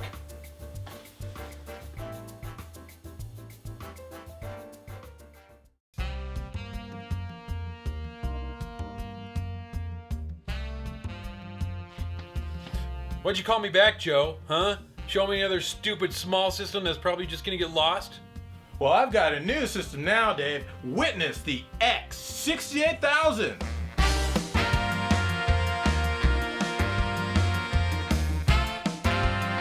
Now this is more like it. The X68000 leaves almost no table space available, therefore you know this system is serious about the games it plays. There are so many wonderful accessories and components to make the X68000 an even better experience that I almost can't believe it. This is absolutely amazing, and there are tons of great games that anyone would feel privileged to play. The power consumption alone is probably more than any other appliance in the home. What a great system. Joe, you're a great friend. I want you to have your snatcher back.